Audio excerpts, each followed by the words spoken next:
Je voulais partager avec vous certaines choses qui sont importantes pour votre vie en tant que jeune. Amen. On va commencer par la prière. Seigneur, merci de nous donner le temps de comprendre ces choses pour ta seule gloire. Au nom de Jésus. Amen.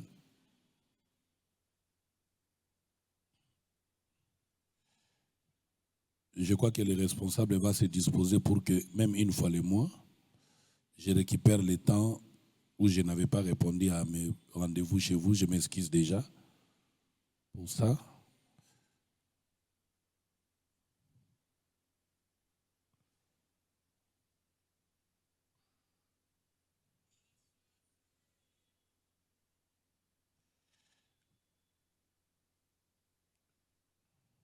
Le premier point que je vais aborder avec vous, c'est une introduction, une grande réflexion par rapport à l'œuvre du diable dans les réseaux sociaux. Je vais vous parler sur l'impact négatif des réseaux sociaux par rapport aux jeunes chrétiens. Deuxièmement, je vais vous parler sur la préparation des jeunes au mariage. Tout jeune doit savoir qu'il doit se préparer au mariage. C'est un rendez-vous obligatoire. Peu importe qui vous êtes, vous devez vous préparer. Troisièmement, je vais vous parler. Je préfère que la préparation au mariage soit la troisième étape. Deuxièmement, je vais vous parler sur l'âge de la jeunesse comme une opportunité à devenir riche, grand, puissant pour une nation, pour sa famille, pour l'Église, pour soi-même. Amen. Je vais commencer par rapport aux réseaux sociaux. La catégorie des personnes la plus touchée dans les réseaux sociaux, ce sont les jeunes. La catégorie d'âge la plus touchée, ce sont les jeunes. J'espère que vous le savez. Même parfois les petits-enfants. Mais la catégorie la plus influencée, c'est la jeunesse. Et donc vous pouvez à la fois être victime ou encore producteur du bien ou du mal par les réseaux sociaux. Surtout que aujourd'hui, par les réseaux sociaux, on peut faire le business. Et il y a des gens, les TikTokers, qui sont devenus des millionnaires, des jeunes à partir des réseaux sociaux. Le commerce se fait par les réseaux sociaux, les relations se tissent par les réseaux sociaux.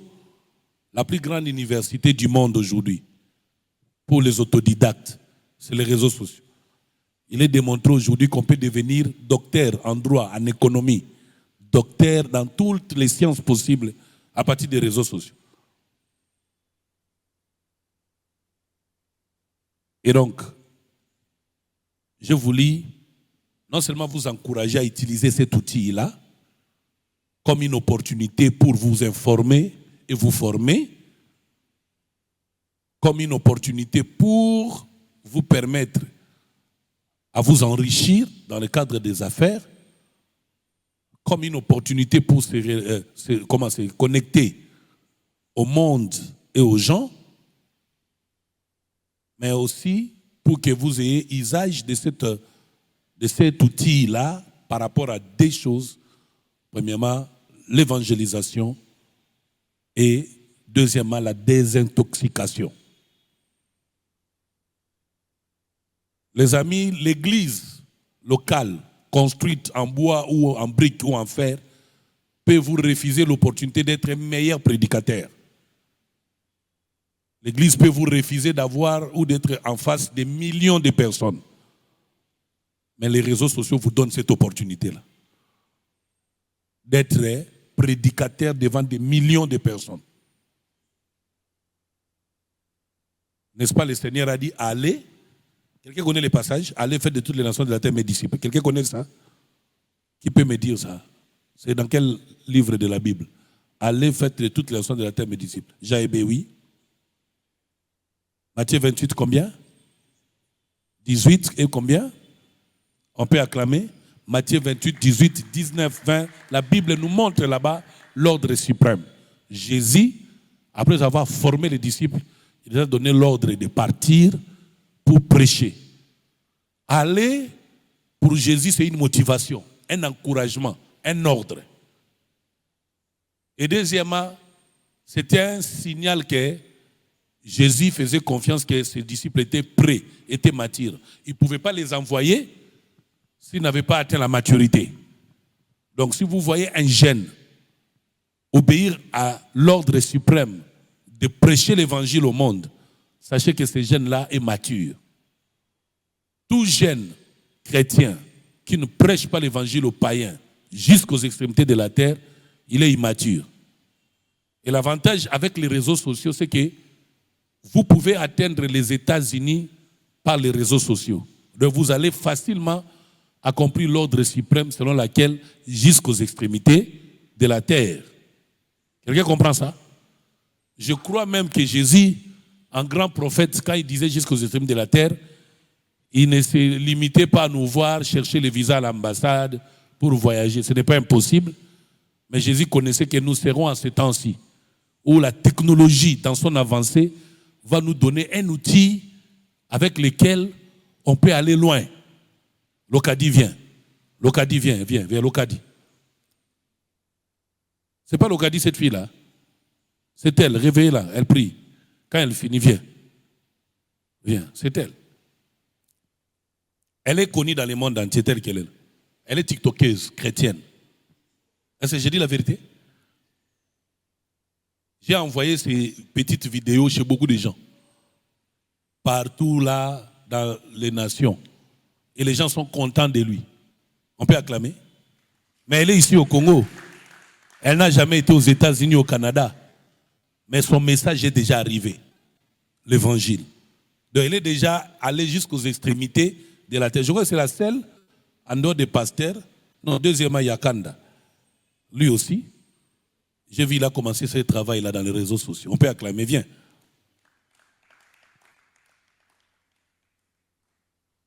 Donc il faut un grand travail dans les réseaux sociaux. Ils font preuve de la maturité chrétienne. C'est ici l'occasion pour moi de dire à Yannick, le prédicateur, et Emmanuel, d'utiliser les réseaux sociaux comme un podium, votre tribune d'évangélisation. Bondele, l'intelligent. Félicitations à vous, Dieu vous bénisse. On peut acclamer. Donc les amis, aujourd'hui, nous, quand on a connu le Seigneur, il fallait souffrir. Nous avions des quêtes usées, des chaussures usées. On sentait très mauvais, tellement la sueur, la souffrance, la fatigue. On devait aller d'une avenue à une autre, d'un quartier à un autre, d'une commune à une autre, juste pour prêcher l'évangile. Mais aujourd'hui, par les moyens des réseaux sociaux, vous pouvez atteindre les extrémités de la terre.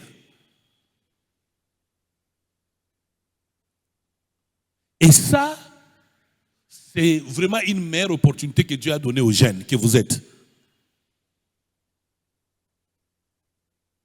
Les réseaux sociaux, c'est une plateforme d'évangélisation. Aujourd'hui, on parle de l'évangélisation numérique. Les gagnants d'âmes numériques, virtuelles. Saisissez-vous de cet outil-là. Alléluia. Saisissez cette opportunité-là. Chacun de vous devait, n'est-ce pas, se donner à fond à ces moyens technologiques importants. Il n'y a pas que la dimension de gagner les âmes, mais l'avantage c'est qu'il ne faut pas que les chrétiens soient absents dans les réseaux sociaux. Il faut multiplier les gestes parce qu'il y a trop de méchants dans les réseaux sociaux. Le seul moyen d'étouffer l'influence de la méchanceté du diable dans les réseaux sociaux, il faut que les chrétiens se multiplient. Mais n'oubliez pas qu'il y a des conséquences négatives dans la mauvaise gestion des réseaux sociaux. D'abord par rapport à la santé psychologique la santé physique, la santé mentale, spirituelle et morale. Vous devez savoir que chaque chose ayant son temps, vous ne devez pas vous mettre dans les réseaux sociaux à toutes les heures. Vous finirez par des lunettes, la myopie et consorts. Vous allez aussi vous fatiguer les nerfs. Vous serez addict à certaines choses qui vont malheureusement vous dérailler de la réalité de la vie sociale. Amen. Ça va même causer des pertes de votre intégration dans la vie sociale. Ce sont des côtés négatifs qu'on peut avoir dans toutes choses. Mais les côtés les plus importants, c'est celui-là. Soyez tellement structurés. En tant que membre de cette paroisse, vous êtes les gagnants d'âme. Alors, allez-y dans les réseaux sociaux. Qu'est-ce que vous allez produire ou présenter comme produit dans les réseaux sociaux? Présentez votre église. Présentez l'évangile de Jésus-Christ. Vous pouvez, même si vous ne savez pas prêcher, vous pouvez prendre les prédications qu'on vous a données à l'église, vous les interprétez. Vous parlez des parties qui vous ont beaucoup plus convaincus. Vous partagez cela aux autres. Dans les réseaux sociaux, il y a tout. Il y a les TikTok, il y a Instagram, citez-moi, Facebook, YouTube, Twitter, Telegram, tout ce quoi encore? Hein? Snapchat, tout ce que vous voulez là. Je ne suis même pas là-bas encore. Quoi encore?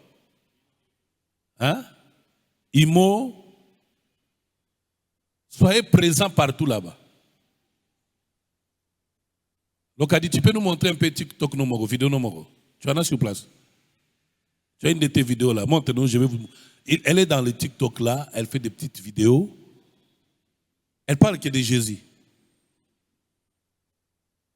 Avec un style là un peu comique. Mais très raisonnable. Nous sommes dans une phase où nous sommes en train de travailler sur la croissance de l'Église. Alors vous pouvez faire comme elle fait. Votre priorité, c'est de prêcher l'évangile de Jésus, n'est-ce pas? Mais en même temps que vous prêchez l'évangile de Jésus, vous profitez parce que les âmes que vous voulez gagner, ils doivent avoir une adresse où vous les invitez. Vous présentez votre église. Vous présentez vos pasteurs. Regardez par exemple ça.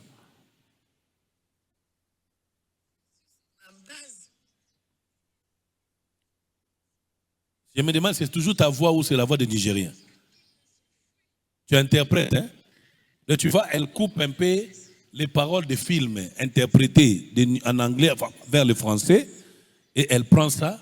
Quand j'en ai besoin, il est la solution à mes problèmes. Il est là lorsque tout le monde s'enfuit. C'est ma base, Jésus. Qui est Jésus-Christ pour toi? Jésus, c'est ma base. Il est un père quand j'en ai besoin. Et puis on voit à côté, il a un t-shirt christianisme authentique, Zambenda Eban. Donc elle est en train de contribuer non seulement à la propagation de la bonne nouvelle, mais aussi à la croissance de l'Église. Oui, très bien, il faut acclamer. Voilà c'est à quoi on est appelé. Ça prend combien de minutes? Combien? 4 secondes. 30 secondes. Seulement. Mais elle a tout dit. Jésus est ma base, il est la solution à tous mes problèmes. Et puis un peu comique. Ça fait du bien. On peut acclamer. Voilà le travail qu'il faut faire. Ne n'allez pas dans les réseaux sociaux pour faire autre chose, chers amis. Allez prêcher l'évangile. Deuxièmement, vous pouvez aussi apporter des conseils pour l'éducation sociale de la vie. Des conseils de la vie. Vous pouvez présenter des produits, vous vendez des chemises, vous pouvez les présenter là-bas. Vous pouvez également tisser des relations par rapport à X ou Y opportunités de la vie, dans les réseaux sociaux. Attention, les côtés dangereux des réseaux sociaux existent. La pornographie, la masturbation, l'initiation à l'occultisme, à la magie, à la sorcellerie, au maraboutage. C'est un monde ouvert à tout. En fait, les réseaux sociaux, c'est un monde, c'est le monde que nous vivons en réel, en présentiel comme ça, mais il est maintenant un monde virtuel, un monde, comment je vais dire, numérique, virtuel. Mais c'est vraiment le monde que nous vivons ici, même pas virtuel. C'est vraiment le vrai monde que nous vivons ici. Mais la technologie l'a rendu numérique. Vous comprenez? Mais c'est le vrai monde où nous sommes. Vous parlez avec de vraies personnes, ils vous présentent des vrais problèmes. Il y a des gens qui sont devenus des sorciers à cause des réseaux sociaux. Quand nous on grandissait, on devenait sorcier parce qu'on a rencontré un sorcier qui a donné la nourriture. Mais aujourd'hui, dans les réseaux sociaux, si vous voulez devenir sorcier, comment je peux devenir sorcier? On vous aide à le devenir. Comment je peux devenir un voleur, un dangereux, un sanguinaire, un zombie? Alors vous êtes des chrétiens. Ne faites pas mauvais usage des réseaux sociaux. Parce que Jésus nous a déjà prévenu que dans les derniers temps, l'amour de plusieurs se refroidira. N'est-ce pas? C'est ce que nous sommes en train de dire. Les gens ne savent pas encore. Aujourd'hui, le plus grand danger qui est venu dans le monde, c'est l'Internet.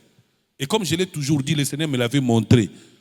L'Internet est en train de cacher les faux prophètes, l'Antéchrist. Le grand rôle après l'enlèvement de l'Église.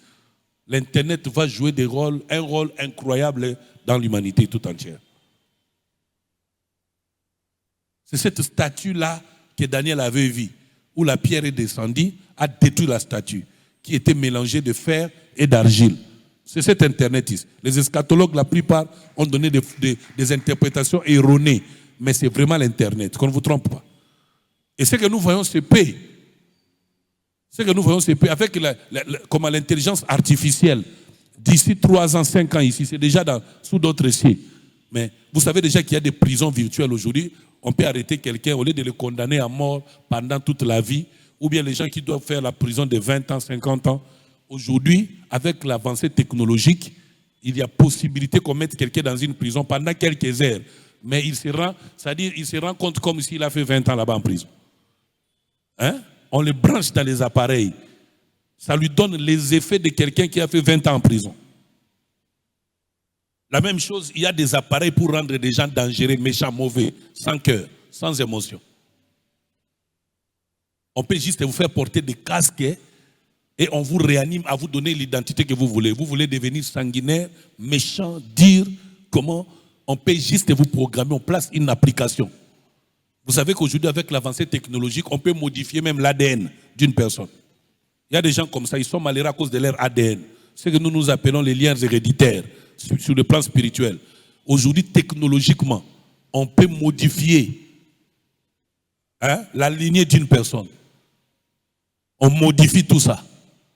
Vous devenez une autre personne. Parce que la science a démontré qu'il y a des niveaux pour les atteindre. Il faut que vous soyez d'un tel groupe de la vie. Si vous n'êtes pas de tel groupe d'identité, peu importe vos efforts, vous n'y arriverez jamais. Le monde va tellement s'appuyer à Satan au moyen de la technologie qu'on n'aura plus besoin de Dieu. La technologie, l'intelligence artificielle va éliminer l'influence des prophètes. Et ça, vous devez en savoir davantage. Ça va éliminer l'influence des prophètes, des pasteurs, du Saint-Esprit dans le monde. Les gens n'auront plus besoin de chercher Dieu pour connaître les choses cachées. Parce qu'aujourd'hui, avec l'intelligence artificielle, il est possible qu'on vous donne les détails de votre passé depuis vos ancêtres. Vous avez vu avec des Américains qui sont rentrés en Afrique pour chercher leurs ancêtres qui avaient été déportés comme des esclaves. Avec l'intelligence artificielle, on a réussi à détecter. Vous avez vu par exemple Mike Tyson, le grand boxeur américain, qui était revenu en Afrique pour chercher ses ancêtres. Il y a Jean-Claude Van Damme, il y a beaucoup des acteurs, ils sont à la recherche de leurs ancêtres en Afrique. À cause de l'avancée technologique, on peut prendre une partie de votre corps, on va checker ça, votre ADN. On peut, à partir de là, remonter l'histoire. Et ça, c'était le travail que jusque-là, les prophètes faisaient. C'est jusque-là, c'était le travail que la spiritualité, celle, était en train de résoudre. Or, beaucoup de spirituels ne savaient pas que la science est une production ou une manifestation de la spiritualité. Parce que Einstein a dit ça lui-même. Einstein a dit, il était athée, plutôt il était occultiste, je crois franc-maçon, quelque chose de comme ça. Mais Einstein a dit, derrière la science, derrière toute cette science, quand on voit comment les choses sont en ordre, on se rend compte qu'il y a un grand esprit derrière tout ça, qui est plus grand que l'esprit de l'homme. Et pour lui, cet esprit-là, c'est Dieu. Vous voyez? Pour lui, cet esprit-là, c'est Dieu.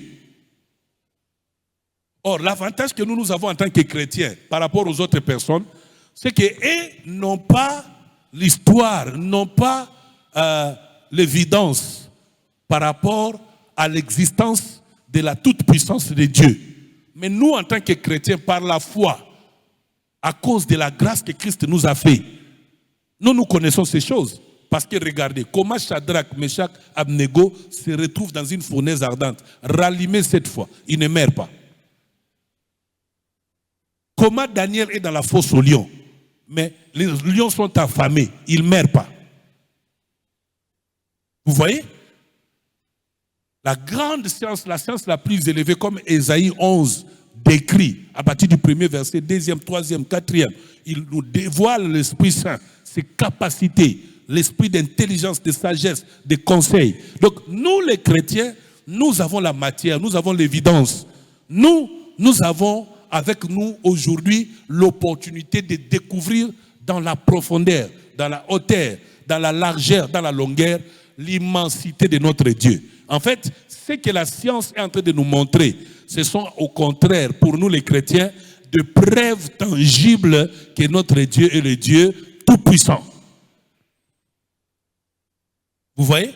Parce qu'au temps de Daniel, déjà la prophétie disait l'intelligence va augmenter. On ne va plus enseigner aux gens de connaître les choses. Ce qu'on apprenait à l'université, on peut l'apprendre dans sa chambre à coucher.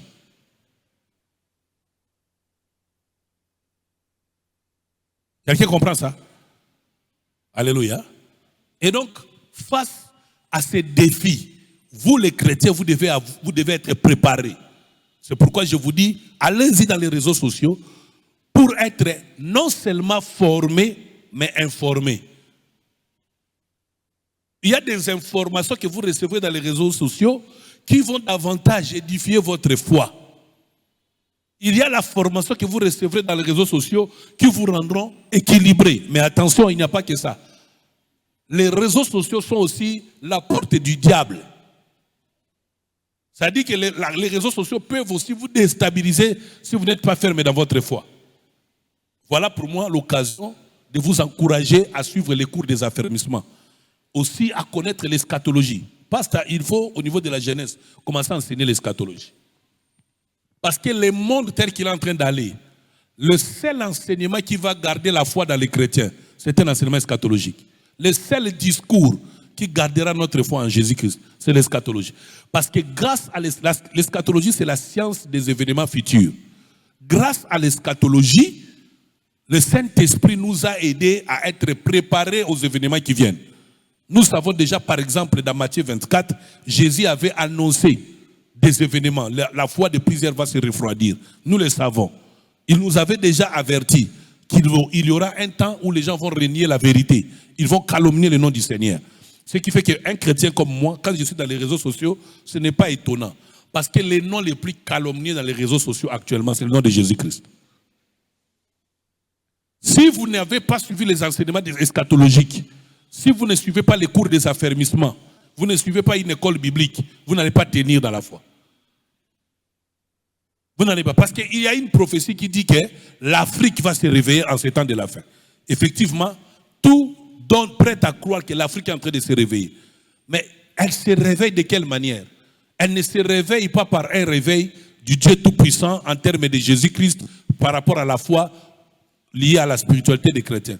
Mais l'Afrique est en train de se réveiller par rapport à un temps qui existe comme un cycle. Parce que noir, blanc, rouge, jaune, le monde vit par rapport à un cycle, il tourne.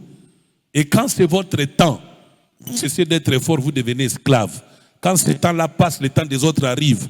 C'est comme ça que vous voyez, il y a un temps, l'Afrique était le continent le plus puissant. En toutes choses. Le berceau de l'humanité, c'est en Afrique. La mathématique a pour sa source l'Afrique. Toutes les sciences du monde ont leur place en Afrique. Mais quand les cycles avaient tourné en faveur d'autres peuples, l'Afrique est devenue esclave. Vous voyez? Et maintenant, selon les calculs, tout ce qui est pointé dans les prophétismes, même selon les dires du monde, on est en train d'aller vers un temps où l'Afrique va se relever.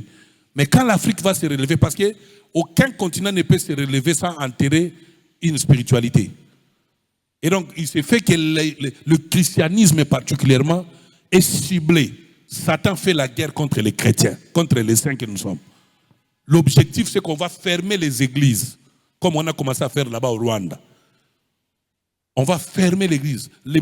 L'iniquité va s'accroître dans le monde. La foi de plusieurs sera refroidie. Parce que la science va vous donner la solution au problème de la faim. La solution au problème de la spiritualité.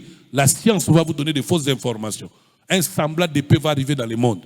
Mais si eschatologiquement vous n'êtes pas préparé, vous n'allez rien comprendre. Vous allez perdre votre foi. Parce que scientifiquement parlant aujourd'hui, il devient de plus en plus difficile de démontrer l'existence de Jésus-Christ. Ça se vit maintenant dans l'esprit. Mais scientifiquement parlant, déjà les archéologues eux-mêmes, les historiens sont en confusion. Même les catholiques, tout le monde est en confusion. Il y a un groupe de gens qui ne sait pas si Jésus existe ou pas, ou il a existé ou non. Les autres disent que c'est une invention, ce n'est pas la vérité. Les autres vous démontrent déjà qu'on peut vivre sans Jésus et être erré. Nous, quand on a grandi dans la foi, ça n'existait pas. Nous, quand on avait grandi dans la foi, on pouvait ne pas être pour Jésus, mais on craignait et on croyait à l'existence de Jésus. Toutes les sciences mystiques reconnaissaient que Jésus était le grand maître. Mais aujourd'hui, le discours a changé. Et donc, vous de cette génération, vous êtes vraiment devant un grand défi. Je voulais vous demander de vous acclamer vous-même d'abord. Acclamez-vous vous-même. Parce que, bien aimé, c'est ici le temps pour vous, vous allez comprendre qu'il y a une grande joie au ciel quand une seule âme se convertit. Ce n'était pas pour des temps passés, ça sera pour des temps qui viennent. Parce que les temps qui viennent seront des temps trop difficiles pour l'Église, au point qu'avoir un seul chrétien est un miracle déjà. Les gens vont subir ce qu'on appelle la persécution. On va entrer dans une zone où Jésus avait dit, si on vous chasse dans cette ville, allez dans une autre ville. Vous n'aurez pas achevé de voyager de ville sans que je ne sois venu. La persécution, nous sommes au temps de l'apostasie, la perte de la foi. C'est comme ça que vous allez voir d'ici quelques années, vous allez vraiment vous retrouver devant des pasteurs qui prêchaient l'évangile. Ils viennent un dimanche comme ça et vous disent Napengwinanga. Les autres vous disent Jésus n'existe pas, ce n'est pas vrai, c'est faux. Quand vous suivez dans les réseaux sociaux, la plupart des gens qui sont en train de calomnier le nom de Jésus, ce sont les ex-pasteurs, les ex-chrétiens, les ex-évangélistes. Ils sont séduits par le diable. Quelqu'un comprend ça? J'espère que je ne vous fais pas peur, hein? Je vous informe. Parce que vous venez à l'église, on vous dit Jésus est le Tout-Puissant. Sans Jésus, vous n'irez pas au ciel. Mais quand vous êtes dans les réseaux sociaux, il y a contradiction. Dans les réseaux sociaux, on vous dit c'est faux. C'est une fabrication des catholiques. L'histoire de Jésus a été fabriquée par Constantin. Non, Jésus a existé avant la fondation du monde. Vous ne pouvez pas les comprendre si vous n'êtes pas dans l'esprit. Parce que les choses que je vous dis sont esprit et vie. Vous ne pouvez pas les comprendre avec l'intelligence humaine. Les choses de l'esprit, on les juge spirituellement. Alléluia. C'est comme ça la Bible dit. Les vrais adorateurs adoreront le Père en esprit et en vérité. Donc les amis, dans mon premier point par rapport aux réseaux sociaux, allez-y prêcher l'évangile.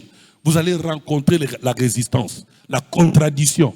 Mais je peux vous rassurer, vous êtes dans les vrais. Parce que la Bible dit dans 1 Jean 5, 20, nous sommes dans le véritable 21, nous sommes dans le véritable en son Fils Jésus-Christ. C'est lui le véritable Dieu et la vie éternelle. Et la Bible dit là-bas, petits enfants, gardez-vous de vos idoles.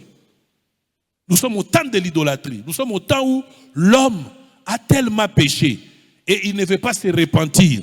Il préfère nier l'existence du péché et il commence à s'accrocher à d'autres dieux qui tolèrent le mal.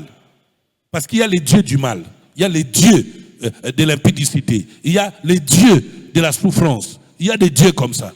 Alors l'homme va calomnier le nom de Jésus et la vérité. Pourquoi? Parce que Jésus vous dit, il est le chemin, la vérité et la vie. Nul ne vient au Père que par lui. Et il vous dit, le chemin pour y arriver, repentez-vous, séparez-vous du mal.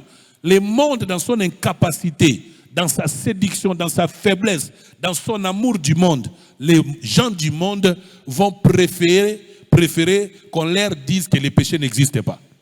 C'est comme ça que vous voyez aujourd'hui, les plus grands prédicateurs du monde, c'est les réseaux sociaux. Et dans les réseaux sociaux, on vous prêche déjà. On vous dit que les péchés n'existent pas. Dieu n'existe pas. Jésus est une fabrication. On va enlever, bien aimé, on va vider le christianisme de son jus. C'est pourquoi la Bible parle des paraboles de 10 vierges. 5 vierges sages, 5 vierges folles. Alléluia. Est-ce qu'on peut balancer sa main? À cause de cela, je vous supplie, les plus grands sujets de prière que vous devez avoir pour votre vie chaque jour, demandez à l'Esprit Saint d'augmenter votre foi et de garder votre foi contre la tentation qui vient dans le monde. Heureusement, l'enlèvement aura lieu. Mais la Bible dit dans Matthieu 24 toujours, si le nombre n'était pas abrégé, même les élites seront séduits. C'est-à-dire que le temps de l'enlèvement va venir plus tôt que plus tard, juste pour que les justes ne se perdent pas. Qui peut acclamer le Seigneur? Ça, c'est une expression d'amour de Dieu. Alors, quand on regarde tout ça, du point de vue eschatologique, et on regarde les comportements aujourd'hui de l'Église, des chrétiens et surtout des jeunes, c'est étonnant. La seule chose qui préoccupe les jeunes, c'est le mariage, c'est le voyage. La seule chose qui préoccupe les pasteurs, c'est de démontrer leur puissance. Non, frère, préparons-nous à l'enlèvement de l'Église. Quoi qu'il en soit, quoi que nous fassions, le monde est arrivé à sa fin. Craignons Dieu maintenant comme jamais auparavant. Ayons foi aujourd'hui en Jésus-Christ comme jamais auparavant. Le monde ne croit plus en Jésus. C'est une histoire qui a eu lieu dans les temps passés. Les disciples ont été persécutés à cause du nom du Seigneur. Paul s'est retrouvé frappé. Plusieurs fois, il est tombé en agonie. Paul, que vous voyez. Il est parti, il a perdu connaissance. La plupart des fois, pour fuir, on les mettait dans des corbeilles, pour les cacher, pour fuir la méchanceté des gens. Donc, la persécution est en train d'arriver à l'église. Vous allez rencontrer aujourd'hui, hier quand nous on grandissait, les gens abandonnaient le monde. Ils apportaient les fétiches, les livres mystiques à l'église. On les brûlait, leur vie changeait. Les malades étaient guéris, les pauvres devenaient riches. Mais aujourd'hui, vous allez trouver un frère qui craignait Dieu mais malheureux. Il abandonne la foi, il devient riche. On croirait comme si Dieu n'agit plus, comme si Dieu n'est plus puissant. Non. La pression du monde a tellement augmenté, les méchants sont devenus de plus en plus nombreux. Vous pouvez voir ça même au niveau des politiciens. Les politiciens sont devenus des grands voleurs. Autrefois, les politiciens, leur travail était de gérer la population, de résoudre les problèmes du pays. Mais aujourd'hui, ce sont des grands égoïstes. Quand ils prennent les fonctions, c'est pour piller contre les peuples. On voit ça même dans l'église. Les pasteurs s'enrichissent pour leur propre gloire et non pour la vie des chrétiens. Vous allez voir aujourd'hui les départements d'évangélisation. On ne dépense plus l'argent pour l'évangélisation dans beaucoup d'églises. On dépense l'argent pour autre chose. On ne sort plus pour gagner les âmes. On préfère. Bref, on est devant des défis du temps de la fin. Chers jeunes, vous êtes là, vous qui allez sauver cette jeunesse. C'est vous qui allez sauver cette génération. Parce que quand David avait vieilli, pour qu'il ne meure pas tôt, on a cherché une jeune. Vous voyez? J'ai toujours dit que la jeunesse est l'avantage de recommencer, de corriger et de relever les défis. C'est ça l'avantage d'être jeune. Et donc, une église ne peut pas aller loin. Elle ne peut pas exister s'il n'y a pas de jeunes. Déjà, l'histoire de l'église, elle commence avec un jeune, Jésus-Christ, célibataire de son état, jeune en âge. L'histoire de l'humanité, du salut de l'humanité, commence avec un jeune. À 12 ans, il commence à se former et à 30 ans, il exerce le ministère. Mais voyez jusqu'à quel niveau Dieu, le ciel tout entier, a le regard fixé vers le jeune. David lui-même met le thermomètre de la foi. Il dit, j'étais jeune, j'ai vieilli. D'abord, j'étais jeune. C'est le passage obligatoire de tous les vieux, la jeunesse. Et donc, ressaisissez-vous. Alléluia. Donc ça, c'est par rapport aux réseaux sociaux. Ne vous laissez pas influencer négativement par les réseaux sociaux. Les réseaux sociaux, c'est l'ensemble de tous les discours possibles, même occultes. Faites attention, ésotériques, magiques. Faites attention. Les réseaux sociaux. C'est le monde de tous les discours occultes, ésotériques, sorcelleriques, tout ce que, kabbalistiques, tout ce que vous voulez. Chamaniques. Et des fausses même christianisme, des faux christianismes. Toujours dans les réseaux sociaux. C'est comme ça, j'insiste que vous ayez toujours votre Bible en papier. C'est un comportement traditionnel, mais très bien. Pour vérifier, pour confronter les vérités des réseaux. Bien aimé, ne dépendez pas des informations du réseau social. Parfois, c'est irréaliste. Il faut vérifier, confronter ce que vous entendez là-bas par ce qui est écrit. Alléluia. Vous voulez voir un pasteur, voyez les pasteurs par rapport à ce genre de choses. C'est des histoires, ok, on a nanzam, yoza jeune, on a pasteur, pour tout n'est qu'à question, il y a rien de vient en réseau bongate. Tout n'est pas ma question. Dans les réseaux sociaux, il y a existe raté. Il y a démontré que les affaires marambazo de la mission. J'espère que parmi vous, il y en a à qui on pose ce genre de questions à l'université, au travail, dans les quartiers. Il y en a qui ont déjà été en contact avec des informations aussi pareilles dans les réseaux sociaux. Il y en a? Hein? Il y en a, soulevez la main, je vois. Oui? C'est presque tout le monde comme ça. Alléluia.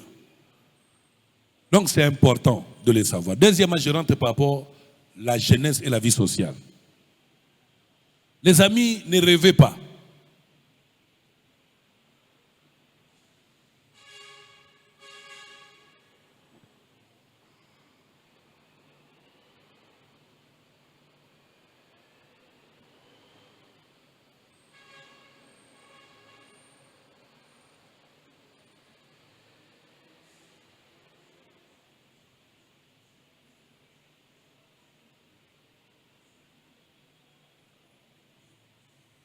Par rapport à la vie sociale des jeunes, ne rêvez pas, chers amis. Quelqu'un connaît à quel âge Joseph a eu son songe qui a bouleversé toute sa vie? Vous savez, il avait quel âge? Oui? Comment tu t'appelles? Michel. Joseph avait 17 ans. Amen? Mais comme je venais de vous dire, à quel âge? Dans Luc 2, 41-51, Luc 2, 41-51, déjà à 12 ans, Jésus a commencé le coaching. Or, regardez en Afrique, on ne peut pas faire confiance à un enfant de 12 ans. On n'espère pas quelque chose avec un enfant de 12 ans. On pense qu'il doit finir l'université pour que ce dernier soit utile à la société. N'est-ce pas? Or, Jésus déjà à 12 ans, il était déjà lui-même conscient. Quelle avancée en termes d'éducation. Déjà à 12 ans. Il était conscient de sa mission. Il savait que je dois accomplir une mission. Par conséquent, il faut que je sois chargé pour cette mission. N'est-ce pas? Maintenant, Joseph a 17 ans. Il a eu déjà sa commission. À 17 ans, Joseph avait déjà eu sa commission. À 17 ans. Au Congo, ici, il est encore mineur. Hein? Il est entre mineur majeur, post-majeur. Mais Joseph déjà savait, il connaissait déjà sa commission. Parce que son père a interprété. Il a expliqué les songes. Qu'est-ce que cela veut dire? Tu veux dire que tu vas régner sur moi, ta mère, tes frères? Donc Joseph savait déjà que non, moi, Joseph, je ne suis pas n'importe qui. Je suis un grand leader, je suis un grand chef. Je vais bouleverser le monde. Je serai chef, je vais manager, je vais leader. Il le savait à 17 ans.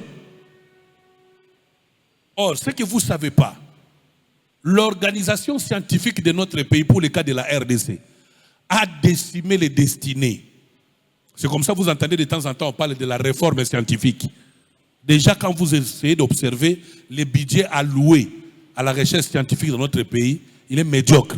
Ce qu'on vous apprend à l'école, ça peut être vrai, mais vous manquez le matériel didactique pour vous mettre à temps.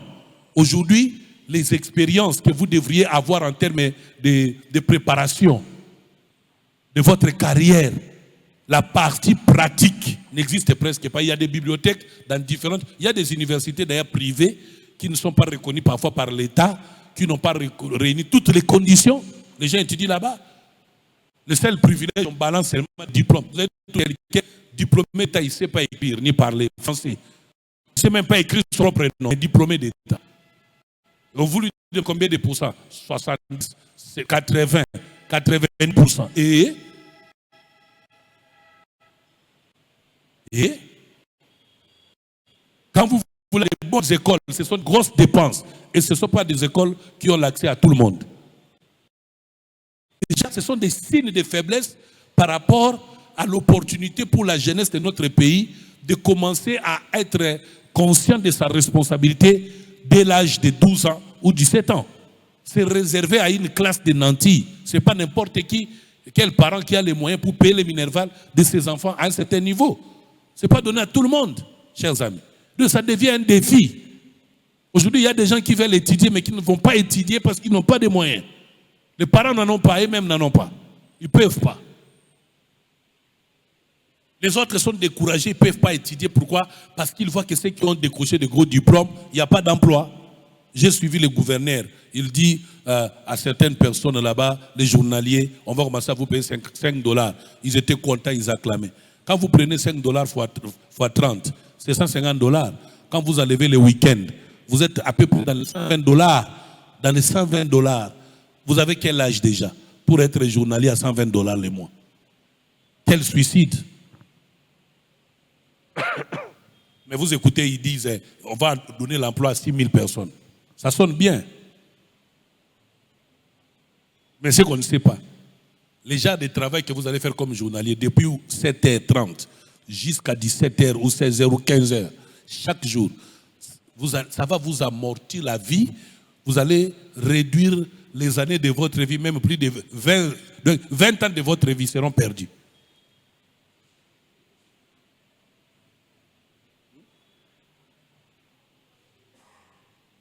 C'est comme ça en tant que jeune, s'il vous plaît. Si vous n'avez pas les moyens de quitter le pays ici, si vous n'avez pas les moyens d'aller ailleurs, vous n'avez pas tout ça, ce n'est pas un problème. Le vrai problème, c'est que vous prenez conscience qu'à ces âges ici, il faut que Dieu vous vienne au secours, comme il est venu au secours de Joseph. Vous prenez conscience, parce que vous savez, Jésus lui-même a pris conscience. Il dit, j'ai une grande mission. Il a laissé ses parents à cet âge-là, on ne les laisserait pas partir. Mais quand Joseph et Marie sont allés les chercher, ils se sont plaints. Vous avez entendu ce qu'ils ont dit? Nous t'avons cherché pendant 3 jours. Il a dit, moi je m'occupe des affaires de mon père. Donc Jésus savait déjà que pour s'occuper des affaires de son père, il doit être formé. Tel que vous êtes là, si Dieu vous donne un songe comme il a donné à Joseph, vous devez chercher la formation appropriée en cette matière-là. Vous ne passez pas votre temps à dire aux gens, j'ai dormi, j'ai rêvé, je suis devenu président. Sans rien lire de la vie du président, comment on devient président? Vous n'avez même pas lu Obama qui a écrit, Sarkozy qui a écrit, et vous vous dites, vous rêvez, je suis président. Sur base de quoi? Qu'est-ce que vous croyez? Qu'est-ce que vous croyez? Alléluia. Je vous donne une minute. Va poser la question à ton voisin, même à 5 personnes. Qui es-tu? S'il te dit, je suis chrétien, il n'a pas encore compris. Ce n'est pas la question que je pose. Je parle par rapport à votre identité personnelle. En tant que citoyen d'une nation, en tant que fils d'une famille, en tant que mari ou épouse. Levez-vous, déplacez-vous. Déjà, vous êtes lourd. C'est sûr que même pour prier, c'est difficile. Levez-vous, déplacez-vous, vous êtes jeune. La jeunesse, c'est la vivacité, le dynamisme.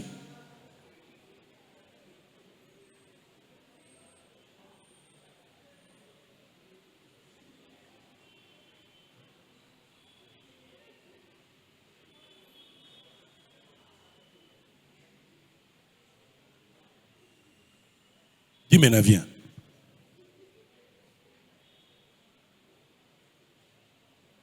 Regardez à vos âges ce que vous pouvez déjà faire.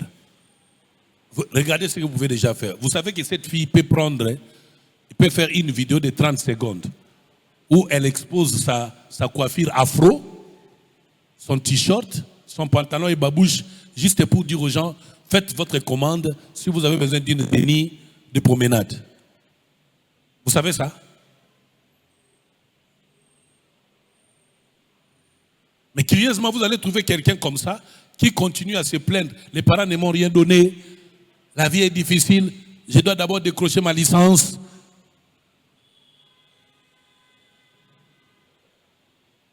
Merci, on acclame. Hein? Elle peut ne pas vouloir le faire, mais quelqu'un d'ici, Ephraim peut prendre l'innovation. Je prends la vidéo de Guy Mena. Je vais faire promotion, on va vendre. Guy, maintenant où tu as acheté le t-shirt? Qui t'a fait cette coiffure? Où tu as acheté les jeans, les babouches? Il fait la commande en ligne. D'ailleurs, aujourd'hui, c'est démontré. Vous pouvez commencer les affaires sans argent, vous devenez aussi très riche. Parce que dès que les gens vous font la loi de l'offre et de la demande, n'est-ce pas? Les gens vous font la demande. Vous vous présentez la marchandise. Même si vous n'avez pas $1, il suffit de savoir où vous allez les prendre. Et vous dites aux gens, envoyez l'argent, il faut un transfert. Télégrapher des transferts de $20. Vous courez vite chez Irish, donne-moi les babouches. Je donne à Teg. Si j'ai série, bon, je vais prendre 3, 4. C'est fini, ça commence par là. Vous voyez? À quel âge il faut commencer ces choses? C'est maintenant, à 12 ans, Jésus a commencé la formation. À 17 ans, Joseph l'a fait. Il était conscient de son identité à 17 ans déjà. La Bible dit dans les derniers jours, Joël 2,28, je répandrai de mon esprit sur toute chair. On dit vos fils et vos filles prophétiseront. Bien aimé, prophétiser ne signifie pas parler que de la foi chrétienne en termes de repentez-vous, l'enlèvement de l'église. Prophétiser, c'est révéler des choses cachées du passé, du présent et du futur. Vous pouvez révéler une formule mécanique pour une belle voiture future. Prophétiser, c'est être capable de sonder par l'Esprit de Dieu, l'intelligence qu'il vous donne, ce que vous pouvez donner à la société. Aujourd'hui, il y a un grand marché. Le gouverneur de la ville est en train de réfléchir sur l'hygiène de la ville. Vous pouvez consulter l'Esprit, lui demander de vous donner l'intelligence avec laquelle vous pouvez proposer une machine de nettoyage. Ne limitez pas la prophétie juste pour dire aux gens, comme c'est le cas, tout le monde devient prophète, spécialiste. Iris, Dieu me dit, ton nom c'est Ngalamou Loumé, tu as une sœur qui s'appelle Angèle. Dieu est là. Mais quand un autre prophète vient, il vous dit, je dormais, je rêvais qu'on peut monter des machines pour le nettoyage de notre ville ici. On le prend comme c'est du n'importe quoi. Je vous ai toujours dit, bien aimé, Batwasalami Tukabazaba prophète. Moutazwa Ida et Lambaza prophète. Est-ce que quelqu'un comprend ça? Il y a une sœur ici, elle est là, Kerena n'est pas venue aujourd'hui. Elle n'est pas là. Elle est là, Kapinga vient. Tu as quel âge? Je viens d'abord. Tu as quel âge? Et c'est étonnant, vous voyez? Vous ne pouvez pas le savoir, mais je vous dis la vérité. Comment on peut réduire la destinée des gens? C'est quand on commence à rendre les gens complexés. Et c'est le cas de l'Afrique. Bizarrement, les Africains ont honte de parler de leur âge. Hein? Et puis vous savez les dangers, c'est lesquels? Devant un psychologue, devant un pasteur, devant un parent, devant un manager, il est bon de parler de votre âge parce que ça peut ouvrir à plusieurs opportunités en termes de on peut l'utiliser en telle chose, ou on peut lui donner l'opportunité. Mais tu as quel âge? Elle ne va pas le dire. On dirait qu'elle a 50 ans. Elle a honte de le dire sur base de quoi? Il n'y a aucune raison pour laquelle les Africains refusent de parler de leur âge, sinon qu'il y a un complexe inutile. Elle est là. Elle est responsable d'une marque de parfum. Vous voyez? Tu as quel âge? Hein? Elle a 22 ans. Elle a juste 22 ans. Tu vois? Or, moi, à mon niveau, en tant que son leader, je suis content de savoir qu'elle a 22 ans. Mais déjà à 22 ans, elle a déjà sa marque de parfum. Elle a une parfumerie. Si elle était dans un pays développé, même ici, parce que même ici, il y a des programmes d'assistance, d'innovation, ça existe. Il y a seulement les gens qui détournent et puis vous manquez peut-être l'information. Dans notre pays, il est possible. La petite et moyenne entreprise, on peut vous financer si on atteste que votre projet est digne. Dans d'autres pays, telle qu'elle est là, elle peut aller dans d'autres. Vous avez vu, non? Ephraim a joué à Olympia, il est parfois sollicité par d'autres maisons de production. Mais c'était un amateur, lui-même a dit ça, Naïoti, je suis encore nouveau-né. Mais est-ce que dans ces pays-ci, il aurait eu cette chance qu'il a de l'autre côté? Non. Mais il y a des gens ici qui n'ont aucun projet qui bouffent l'argent des gens qui ont des projets dans ces pays. Ils bouffent ça. Il y a des portes, si vous les toquez, dans ces pays ici, comme elle est là dans la parfumerie, on peut lui donner même 100 000 à 200 000 $.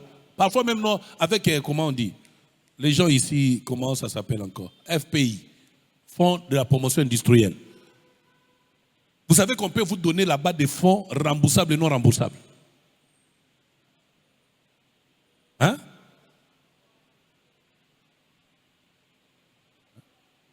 Ne vous aliénez pas vous-même. Ne vous réduisez pas vous-même. Ne vous coupez pas de la destinée. Vous bien aimé. Aujourd'hui, la micro-réunion sont zambé longolanga na bobola. Au géno prier, au longue teponi. Pour zamba au kiote. Pour besoin d'avoir lien mingi na famille. Non. C'est parce que mon peuple est détruit parce qu'il manque la connaissance. Tu n'as pas toqué toutes les... La Bible a déjà donné la solution. Frappez, on vous... Toi, tu n'as jamais frappé. Tu n'as jamais frappé. Est-ce que les Congolais, bien aimés, ne t'ont vendu à... Toko vanda peto banda raisonner au Samindoki. Et pourtant, tu as la guerre. Au sommet, les Congolais vont vendu à réfléchir à Samindoki. Parce que chaque problème est un défi à relever. Ça doit vous pousser à réfléchir. Et donc, regardez, déjà à 17 ans, Joseph est à mesure, à 17 ans. Parce que j'ai découvert que beaucoup de gens ont des projets, mais ils souffrent de ce qu'on appelle la planification. Parce que vous pouvez avoir des bons projets, mais si vous ne savez pas planifier, vous allez échouer votre vie. Vous risquez même d'avoir un dégoût de concevoir des projets. Alléluia. Maintenant, regardez à cet âge-là, à 30 ans. Joseph a 30 ans. La Bible nous dit clairement dans Genèse 41-46. Joseph était âgé de 30 ans lorsqu'il se présenta devant Pharaon. Dès le réseau, Atatama, tu as quel âge? Tu as quel âge? Combien? 30 ans. À ton âge-là, Joseph était déjà devenu père spirituel de Pharaon. Non seulement père spirituel, il était devenu maître d'Égypte. Il avait avec lui la science de l'économie entière de l'Égypte. C'est lui qui a établi la loi d'épargne. C'est Joseph. Il a sauvé tout un royaume. Et ce n'est pas n'importe quel royaume. En ce moment-là, la puissance de la civilisation, elle était égyptienne. Mais Joseph a réussi à sauver un royaume. Et puis, qui était Pharaon? Pharaon n'était pas simplement un simple individu. C'était un dieu. C'était le grand crocodile. Mais un jeune homme de 30 ans, célibataire de son état, étranger, déporté comme simple esclave. Vous voyez, vos origines ne sont pas l'obstacle à votre grandeur. Relevez ce défi-là. Il est sorti de quelle famille? Vendu comme esclave.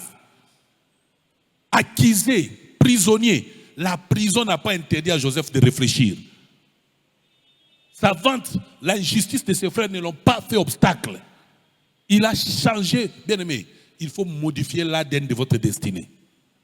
Vous devez sortir votre famille de la pauvreté, de la honte, de l'humiliation. Vous devez faire plus. Quelqu'un comprend ça? À 30 ans, Joseph se présente devant les rois. Ce n'est pas n'importe qui. Il est devant les rois. Il n'est pas devant un huissier, devant les rois. À 30 ans. À la fois père spirituel du roi, gouverneur en Égypte. Non seulement qu'il est gouverneur, il est gestionnaire économique de tous les royaumes. Joseph. Un ex-esclave. Ex-prisonnier. À 30 ans. Donc avant 30 ans, déjà en prison, il connaissait déjà la relation internationale, il connaissait déjà les rapports avec les gens, il connaissait tout sur le social, il connaissait tout sur la loi d'intégration. C'est lui qui est allé vers les panachiers et les chansons. C'est lui qui les a interprétés leurs songes. C'est lui qui a négocié les marchés de son emploi. C'est lui-même. Il a dit ne m'oublie pas quand tu sortiras. C'est lui. Il a lui-même négocié. Même les brigands à la croix, lui-même a négocié sa destinée. Il a dit, souviens-toi de moi. Bien aimé, attention, personne ne parlera à votre place.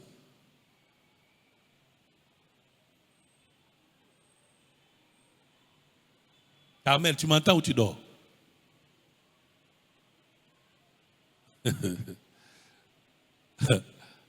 Lève-toi. Va demander à ton voisin quel est ton âge. Demande-le. Qu'il te dise son âge. Lève-toi, reste avec lui debout, pose-lui la question, quel est ton âge? Lève-toi, lève-toi, je vais te voir debout.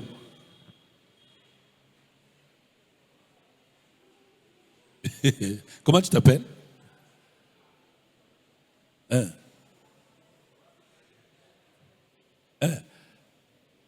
Alors demande-lui, à cet âge-là, qu'est-ce que tu as déjà? Tu es producteur de quoi? Qui es-tu?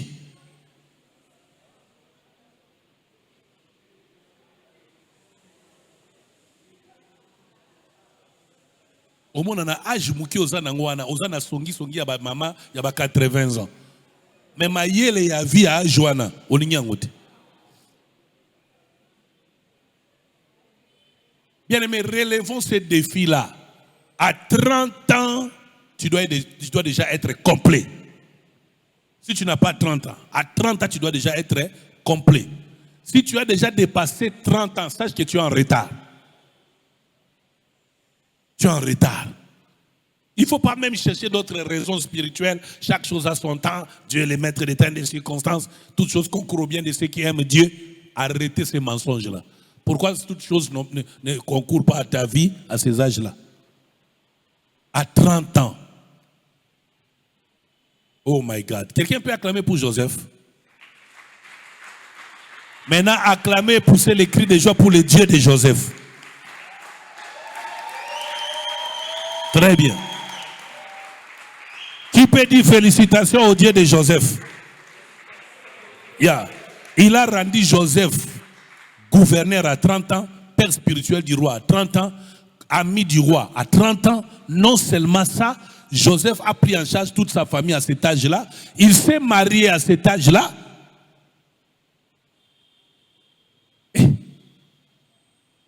Mais au Congo, ici, on vous dit pour vous marier, il faut espoir de vie pour le mariage au Congo. Ça commence entre 40 et 50 ans. Pour les hommes, c'est 30 ans.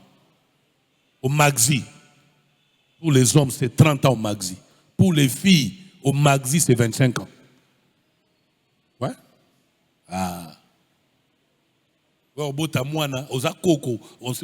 Ça, c'est la grand-mère de sa fille ou c'est vraiment la mère de la fille?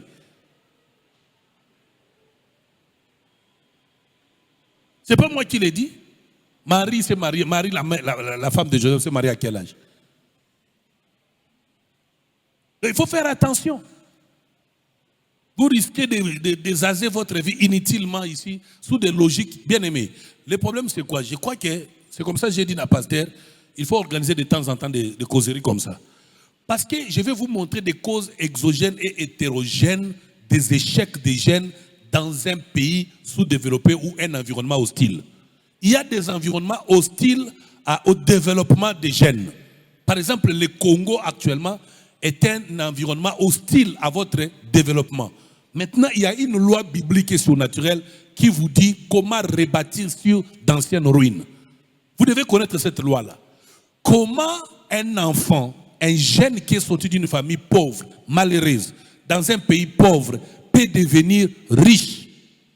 Vous devez le savoir. Gédéon est sorti d'une famille, il était à Madian. Sa ville était la plus pauvre. Sa famille était la plus pauvre à Manassé. À Manassé. Sa famille était la plus pauvre. Sa ville était la plus pauvre. Mais Gédéon a changé la donne là où son propre père n'avait pas changé la donne. Et ça, c'est le défi devant vous, jeunes.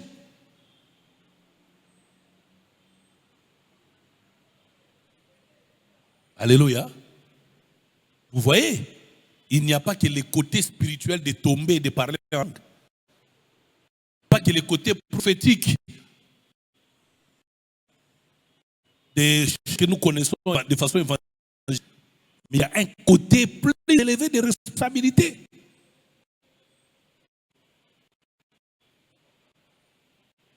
Alléluia. Est-ce que quelqu'un comprend ces choses? Une question en rapport avec ce que j'ai dit. Troisième point, je disais, c'était sur quoi?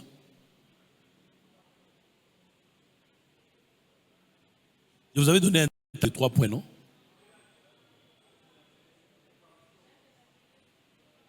Donc j'ai combiné les deux. Je reviens encore sur le mariage. Je viens de faire un post là, ça dit que... Qu'est-ce que ça dit? Oui? On ne se marie pas à la bonne personne, mais à la vraie personne. Déjà, il faut savoir que dans la vraie personne, il y a la bonne personne. Mais dans la bonne personne, il n'y a pas forcément la vraie personne. Parce que malheureusement, au monde Congo est maladie, tellement maladie que les gens sont déjà préparés à échouer la vie. La plupart des personnes qui s'inquiètent, il y a beaucoup de jeunes qui m'ont écrit, oh Daddy, tu nous jettes dans la confusion. Ce que vous dites là, vrai et bon, c'est toujours la même chose, non? Et j'ai posé la question, toi tu es intellectuel, oui, licencié. Hein. L'autre m'a même dit, je me suis posé la question, qu'est-ce que vous allez, excusez-moi, qu'est-ce que les gens apprennent? Comment les gens sont-ils distraits jusqu'à décrocher le diplôme?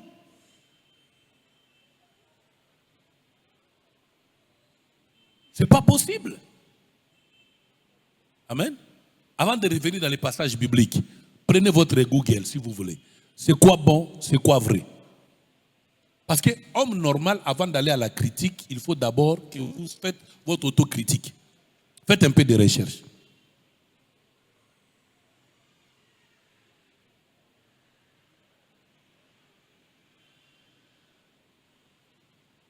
Oui, bon c'est qui?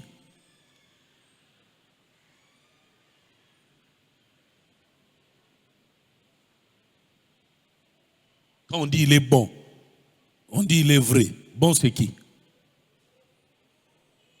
Bondele, tu m'abandonnes? Oui. Qu'est-ce qui est bon? Qui convient et a une valeur. On dit aussi qui fait du bien à autrui. Qui fait du bien à autrui, qui a une valeur. Alors, vas-y, vrai c'est quoi? Qu'est-ce qui est vrai?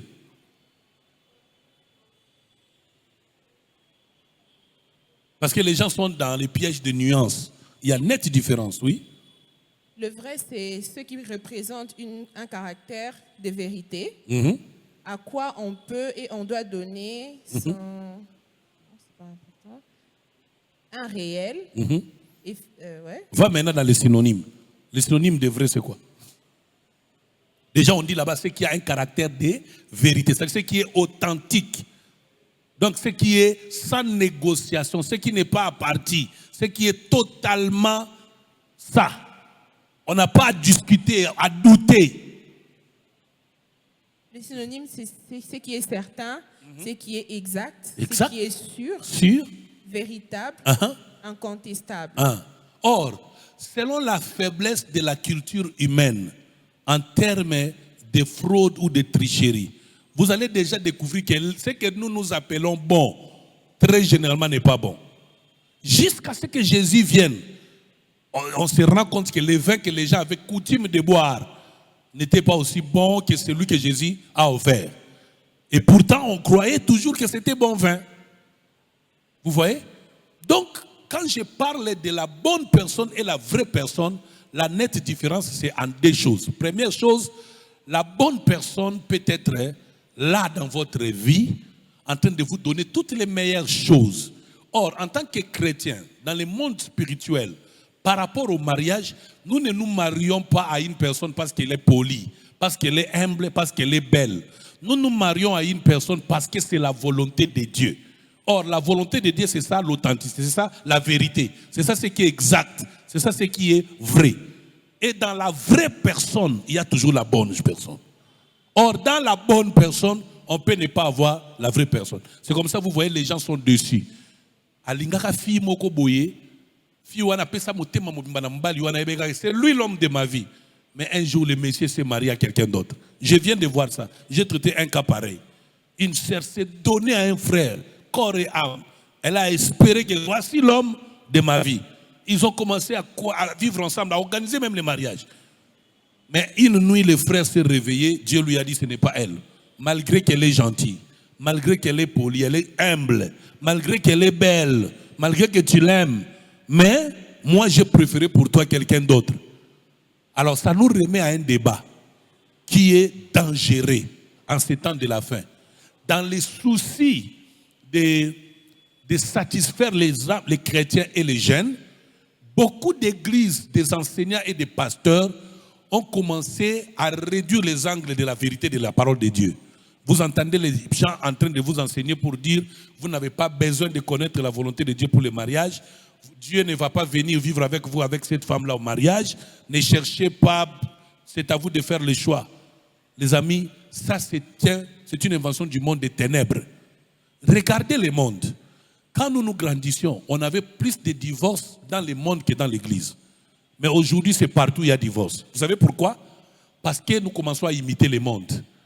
Chez les chrétiens, il n'y avait pas trop de divorces parce que les conditions pour arriver au mariage ou à faire les choix étaient posées sur la vraie personne et non la bonne personne.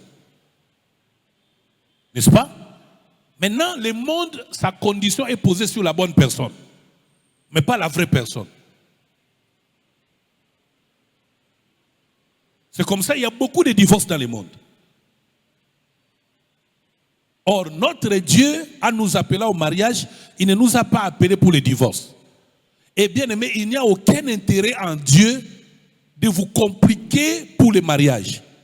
En fait, le problème, c'est parce que nous avons cessé d'être des vrais chrétiens. Nous sommes plus soumis à Christ. C'est comme ça, aujourd'hui, on fait des mauvais choix, on connaît des divorces. Parce que pour Dieu, le mariage, l'homme quittera son père, sa mère, s'attachera à sa femme. Donc pour Dieu, le mariage, c'est une histoire une fois pour toutes. Elle est faite, c'est fini.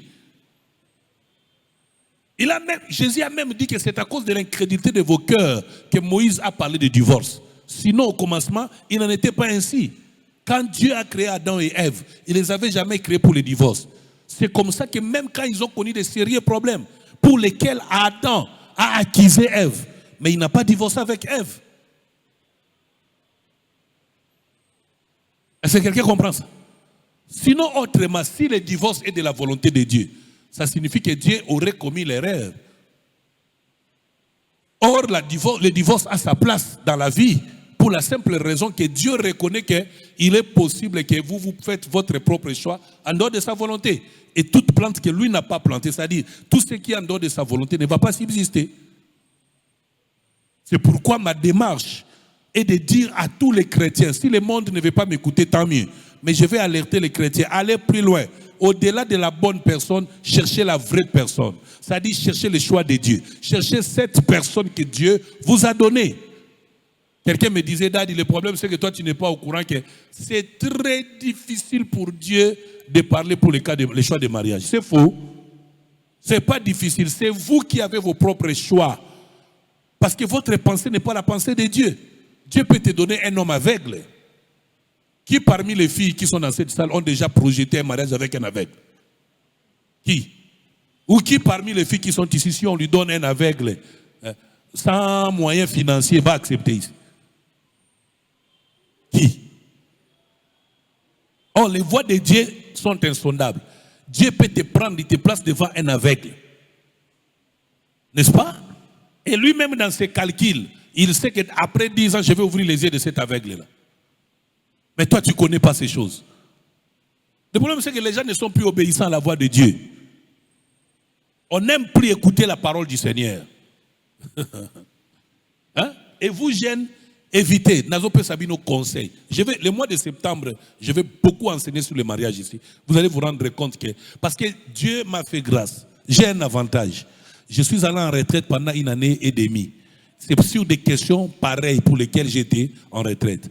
Ce qui fait que je crois avoir un peu d'avantage par rapport à l'émotion avec laquelle aujourd'hui les prédicateurs se tiennent à parler sur le mariage, sans tenir compte des pesanteurs par rapport à ça. Et on a jeté beaucoup de gens au faux mariage. On a détruit. Bien aimé, le mariage, c'est quoi? C'est une destinée. Vous savez qu'est-ce que signifie Dalila? Dalila signifie le destin, la grosse branche, la destinée. C'est ça Dalila. Vous voyez? Maintenant, imaginez, Samson s'est marié avec... Parce que c'est lui qui marie une femme, s'est marié à une destinée. Et cette destinée, la destinée c'est quoi? C'est votre vie du futur, de l'avenir, ce que vous serez demain, ce que vous aurez demain, ce que vous ferez demain. Donc quand vous vous mariez à une personne, votre futur dépendra désormais de ce mélange-là. Vous n'étiez pas présent quand maman a préparé le pondou avec les poissons en mettant du poison. Mais si vous mangez ça, vous mourrez. Donc ce mélange-là, Samson a décidé volontairement, délibérément, à engager sa destinée avec une personne qui n'avait pas été donnée à sa vie. On l'a coupé les cheveux, il a perdu ses yeux, Il est mort avant le temps, il est mort sans avoir été ce qu'il devait être, simplement parce qu'il a fait un mauvais choix. Les hommes, vous êtes là, sachez-le, quand vous faites le choix d'un mariage, sachez que la femme est une destinée. La femme, c'est là où vous allez. C'est ce que vous allez devenir. Même vous les femmes, la même chose. Vous comprenez ça? C'est pourquoi j'insiste, mariez-vous à la vraie personne. Parce que la vraie personne vous supportera comme Joseph a supporté Marie. Ce n'est pas facile, je l'ai dit à Mongafoula. Vous savez que Joseph est un Nzambe. Vous supportez Nzambe à Zambanda, non? Hein? Papa, vous supportez? Mais Joseph, un homme normal qui a grandi, il veut épouser sa femme. Après, on lui dit, écoutez, en attendant, on prend d'abord en réserve ta femme par Dieu. Et puis, on engrosse ta femme par Dieu. Et la Bible dit, il voulait même divorcer en secret. Mais, petit, attention. Tu vas continuer avec elle. Hein? C'est facile? C'est pourquoi j'insiste, mariez-vous avec la vraie personne. Parce que si vous êtes marié à la vraie personne, homme comme femme, elle va vous supporter. Elle va vous aider. Elle va vous encourager. Elle ne va pas vous haïr. Peu importe vos défauts, elle sera là. Elle sera bien aimée. Elle peut souffrir, mais elle aura l'amour pour vous aider. La vraie personne, mariez-vous avec elle. Mais si vous vous limitez à la bonne personne, les apparences sont trompeuses. La grâce est trompeuse. Vous voyez, hein? Alors, tant que les jeunes se plaignent de la lobby bongo, nazo que la bango manabita la bao, baimba bande bandoki, angwa no monisa tazo empêcher bango, azo interdit bango la vérité. Cherchez la vraie personne. Vous l'aurez auprès de les amis. C'est malheureusement vous tombez na poule mo mabe. Na génération na bino, biso ba tei to tei bino te ba signe. Nous quand on grandissait, on nous a affermis avec une chose, les signes avant d'implanter une église, les signes avant de voyager, les signes avant de faire quelque chose. Les signes avant de se marier. Notre Dieu est un Dieu de signes, un Dieu de présages, un Dieu de miracles. On ne joue pas avec les mariages. Ne vous mariez pas avec un homme ou une femme parce que vous avez déjà la dot, parce que vous avez déjà une maison, une voiture, parce que le corps est en train de réclamer. Mariez-vous après que Dieu vous ait dit, vas-y mon fils, vas-y ma fille, je suis avec toi. Qui a dit à Adam? Il n'est pas bon qu'Adam soit seul. Est-ce que c'était quelqu'un d'autre? C'est Dieu lui-même. Le véritable beau-père, c'est Dieu. C'est lui le beau-père d'Adam. C'est Dieu lui-même, le beau-père d'Ève. C'est Dieu lui-même, les parents d'Adam et Ève. Dieu nous connaît mieux. Il sait que Azaph, tel qu'il est là, il sera bon avec telle personne. Il sait qu'Atatam sera une bonne femme avec telle personne. Cherchez ça auprès de Dieu. Mais regardez, vous allez voir, vous les jeunes, la plupart des fois, ce n'est pas auprès de Dieu que vous cherchez le mariage. C'est auprès des hommes que les filles cherchent le mariage. C'est auprès des filles que les hommes cherchent le mariage. C'est une erreur grave. Et Dieu, dans sa jalousie, se rend compte qu'il vous a créé. Il a un plan pour vous, mais vous ne le consultez pas. Il vous laisse. J'y reviendrai, comme j'ai parlé encore sur les parents. Aujourd'hui, la plupart des jeunes n'associent pas leurs parents au choix de mariage. Frères, sœurs, je vous le conseille. Associez vos parents. Même s'ils ne vont pas faire le choix à votre place, mais qu'ils vous accompagnent tout de même. Ils ont une expérience que vous n'avez pas. Les gens ne se trompent pas. Ceux qui ont de l'expérience, Job dit consultez ceux qui ont vécu avant vous. Vous tirerez des leçons de leur expérience.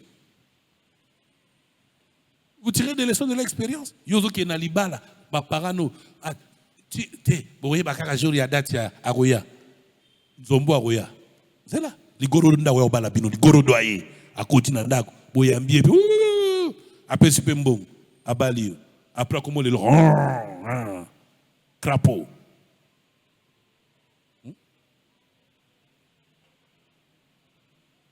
Quelqu'un comprend ça? J'arrête ici. Vous m'invitez, je viens. Vous ne m'invitez pas, je ne viens pas. Vous avez des questions?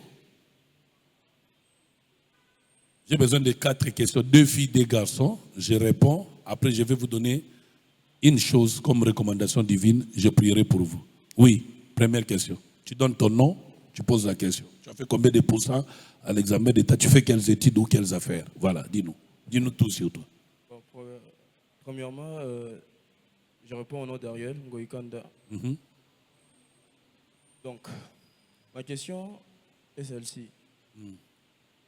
Premièrement, vous avez dit sur l'âge de se marier, vous avez dit pour l'homme c'est 30 ans, pour la femme c'est 25 ans. Mais il y a d'autres personnes qui disent non, pour l'homme c'est 25 ans, pour la femme c'est au-delà de 20, 22 ou 23 montés. Là c'est ma première question. Ce que j'ai dit là c'est le maximum. Donc le minimum c'est en deçà de cet âge-là. Alors deuxièmement, parce que raisonnablement, si vous voulez étudier et une expérience professionnelle, tout se fait à quel moment? À quel âge? Hein? Au maximum 23 ans. Vous avez une année d'expérience professionnelle. Pour les plus habiles, c'est à 22 ans. Mais généralement, 25 ans. Il faut bien aimer. Likambo liba là, beaucoup misango liba be faut ici là. Likambo moi si azonyo comme panabiso liba les alagate ba aventure ezalaka. Attendez au mois de septembre. Je vais vous montrer comment vous pouvez rapidement vous marier. Facilement vous marier. Je vais vous montrer ça. Zaka makasi o melisa ba chamo mai. Po yo melisa kaka mutu moko mai. Mais o melisa ba chamo. O mo nande libale oya. Rebecca azanga libala nandeni. Et puis ba kena ye zati o basali test kuna. Mbala moko Isaac alobi très bon. C'est lui, c'est elle. Une fois pour toutes. Et deuxièmement, c'est comment savoir que celle-ci est la vraie femme de ma vie? Comment il faut les signes qu'il me faut. Toi, tu es déjà prêt pour le mariage, on dirait. Bon, je me prépare pour ça. Très bien, il faut se préparer. On peut acclamer. Il faut toujours se préparer. Ce n'est pas en essayant de goûter qu'il faut se préparer. Hein? Il faut se préparer avec Dieu. Tu as dit, c'est quoi la deuxième question?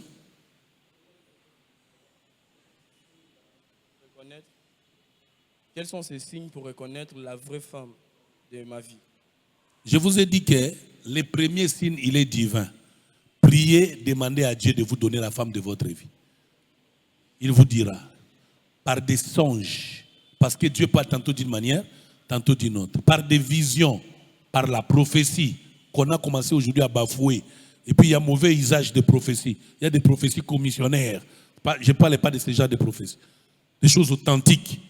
Comme quelqu'un, on lui a dit ça authentiquement. Toi, ta femme n'est pas dans ces pays. On lui a dit ça. Précisément. Oui. Donc il y a beaucoup de signes. Je vais revenir au mois de septembre, mais je commence les signes déjà à Mongafula, dimanche. Il faut me suivre dans les réseaux sociaux. Oui. Bon, ma question est celle-ci. Je veux remarquer par rapport à moi. C'est ma question. Comment tu t'appelles? Jonathan. Jonathan, oui. Moi, je suis d'une famille de gens du message. Yeah. Il y a un problème qui se passe entre ma famille et l'église. Oui. Par rapport à la foi. Oui. Je suis grandi dans le message. À un certain âge, je quittais en 2017. Yeah. J'ai dit à ma mère, je dois choisir l'église des réveils par rapport aux circonstances qui m'arrivent. C'est l'une des cas qui me pose dans ma vie. C'est juste une question de foi. Ma mère me reproche de rien. Mais c'est un problème seulement de foi. La deuxième question ici. Vous associez le parent par rapport au mariage. Mais il s'impose par rapport aux tribus. Par exemple, ma mère est Louba. Il vous dit que vous devez vous marier à une femme qui est Louba. Très bien. Et que moi, je ne vais pas. Merci. Comment faire? Merci. Par rapport à la foi, c'est une question importante, très sensible. Je te recommande premièrement à la prière, deuxièmement à l'humilité. Demande à Dieu de convaincre leur cœur. Parce qu'effectivement, nous sommes en conflit avec eux par rapport à la doctrine. Tu vois, ils jugent que nous sommes dans la fausse doctrine, nous jugeons de la même façon. À ce moment-là, les choses de l'esprit, on les juge spirituellement. Mais je veux vraiment te rassurer. Il y a toujours un prix à payer pour la foi. Il y a toujours un prix à payer pour la foi. Quand tu t'engages par rapport à la foi, tu dois payer les prix. Du rejet, du jugement des autres, tu es victime de ces rejets-là. Mais il n'y a que Dieu au moment favorable qui va résoudre ça, dans la prière. Maintenant, du point de vue humain, tu dois continuer à observer les attitudes de politesse et d'humilité à l'égard des parents, parce que Paul a dit, qui sait, par ce genre de comportement, tu peux changer l'autre. Tu dois vraiment, toi, contredire ce qu'ils... Parce qu'ils ont une idée de nous comme des rebelles, des gens désordonnés. Maintenant, toi, tu dois faire preuve d'un comportement comme celui qui est écrit dans la parole que nous vous prêchons. Auprès d'eux, il y aura une circonstance qui permettra justement qu'ils soient convaincus. Il faut prier pour ça. C'est important. Deuxièmement, c'est par rapport au choix de mariage. J'ai dit, premièrement, associez vos parents. Si ils sont vraiment à vouloir s'imposer, contrairement à votre choix que Dieu vous a révélé, priez, menez-vous, laissez-les vous accompagner à ces moments, mais qui ne décident pas votre place. Mais la destinée s'arrache. Encore, la même réponse au premier point, c'est aussi au deuxième. Il y a des parents comme ça, effectivement, qui vous diront d'aller. Pourquoi les parents vous demandent d'aller marier une femme de votre tribu? C'est pour l'harmonie culturelle, pour réduire les conflits. Parce qu'il y a trop de différences culturelles, socio-culturelles. Il y a des personnes, par exemple, dans certaines tribus, on appelle des Kintwidi. Tu vois? Il y a certaines tribus où quand les grands frères meurent, la femme revient au petit frère. Il y a des tribus, il y a trop de choses, même par rapport à la dot. Alors pour éviter ce genre de conflits, il y a des choses, par exemple, toi tu es Louba par exemple. Chez les Louba, la belle-mère ne peut pas dormir chez sous les toits de son beau-père, de son beau-fils. Chez les Louba, c'est une malédiction. Il doit payer même les droits pour réparer, des réparations. Or, dans d'autres tribus, chez les gens de l'Équateur, par exemple, ce n'est pas un problème. Il y a Kanayo. Vous voyez? Alors, pour éviter des conflits liés à cette harmonie culturelle, c'est comme ça que les parents, par amour pour vous, vous imposeront d'aimer une femme de votre tribu. Ce conflit a existé aussi au temps d'Isaac, avec son fils Ésaü, qui est allé épouser des autres femmes. C'est d'ailleurs pour cette raison-là que Rebecca a tout fait pour que Jacob reçoive la bénédiction de son frère. Parce que la Bible dit que les femmes d'Ésaü avaient fait beaucoup de mal à leurs parents. Tout ça, c'est à cause de l'harmonie, de la culture. C'est important. C'est comme ça qu'il faut vraiment prier. Vous voyez même qu'Isaac, on est allé chercher pour lui sa femme. Abraham a demandé, allez dans ma famille. Cherchez pour mon fils une femme dans ma famille là.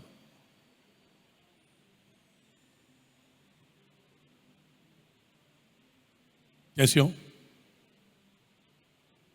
Maintenant, Dieu est souverain.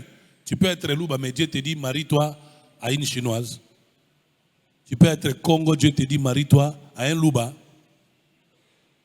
Alors, lutter avec Dieu, il a le pouvoir de convaincre les gens. Il change le mal à bien, non? Amen.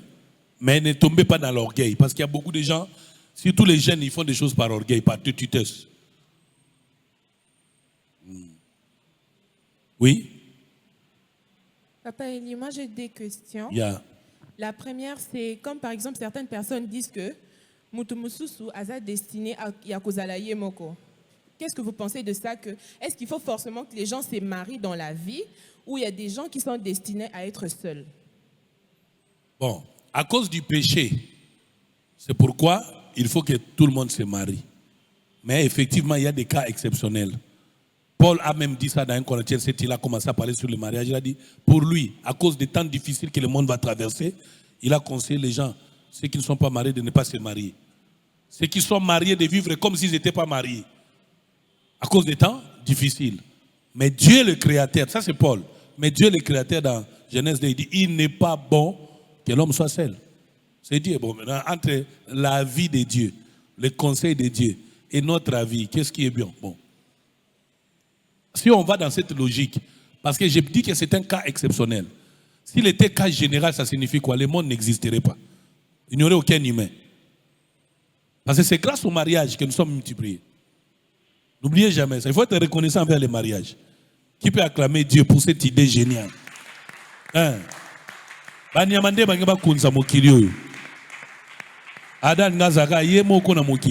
aurait pas eu la vie des hommes et des femmes que nous sommes. Merci. Oui. J'avais une deuxième question encore. Ouais. La seconde, c'est que, par exemple, vous avez dit que Dieu peut te donner l'homme qu'il faut. Peut-être, vous avez donné l'exemple d'un avec. Tous les jeunes ici, il n'y a pas. J'ai parlé de beaucoup de points. Vous seulement les mariages. Allons-y. On attendait ça, non? Voilà, par exemple, quelqu'un qui a des exigences en termes de choix.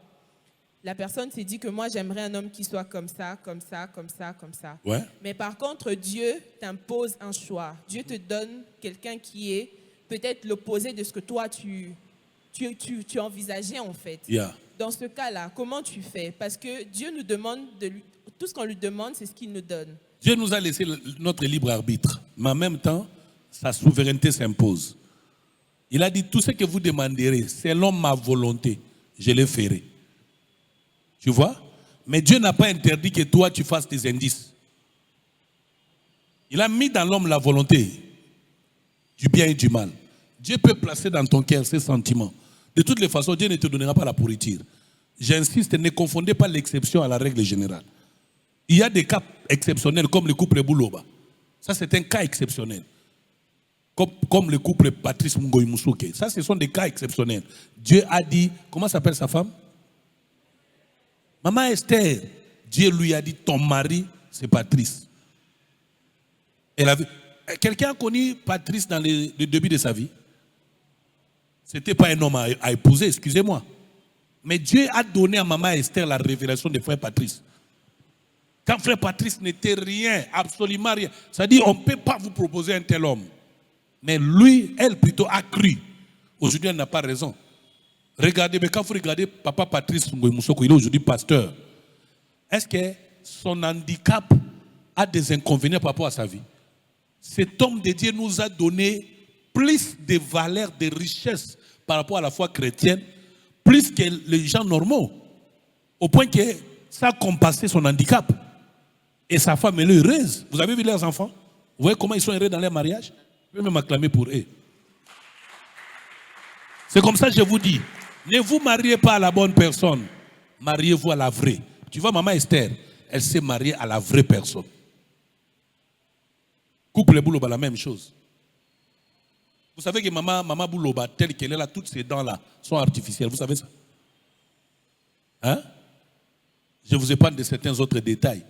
C'est inimaginable qu'un homme normal, parce que déjà cette femme, elle était déjà en train de basculer vers la folie.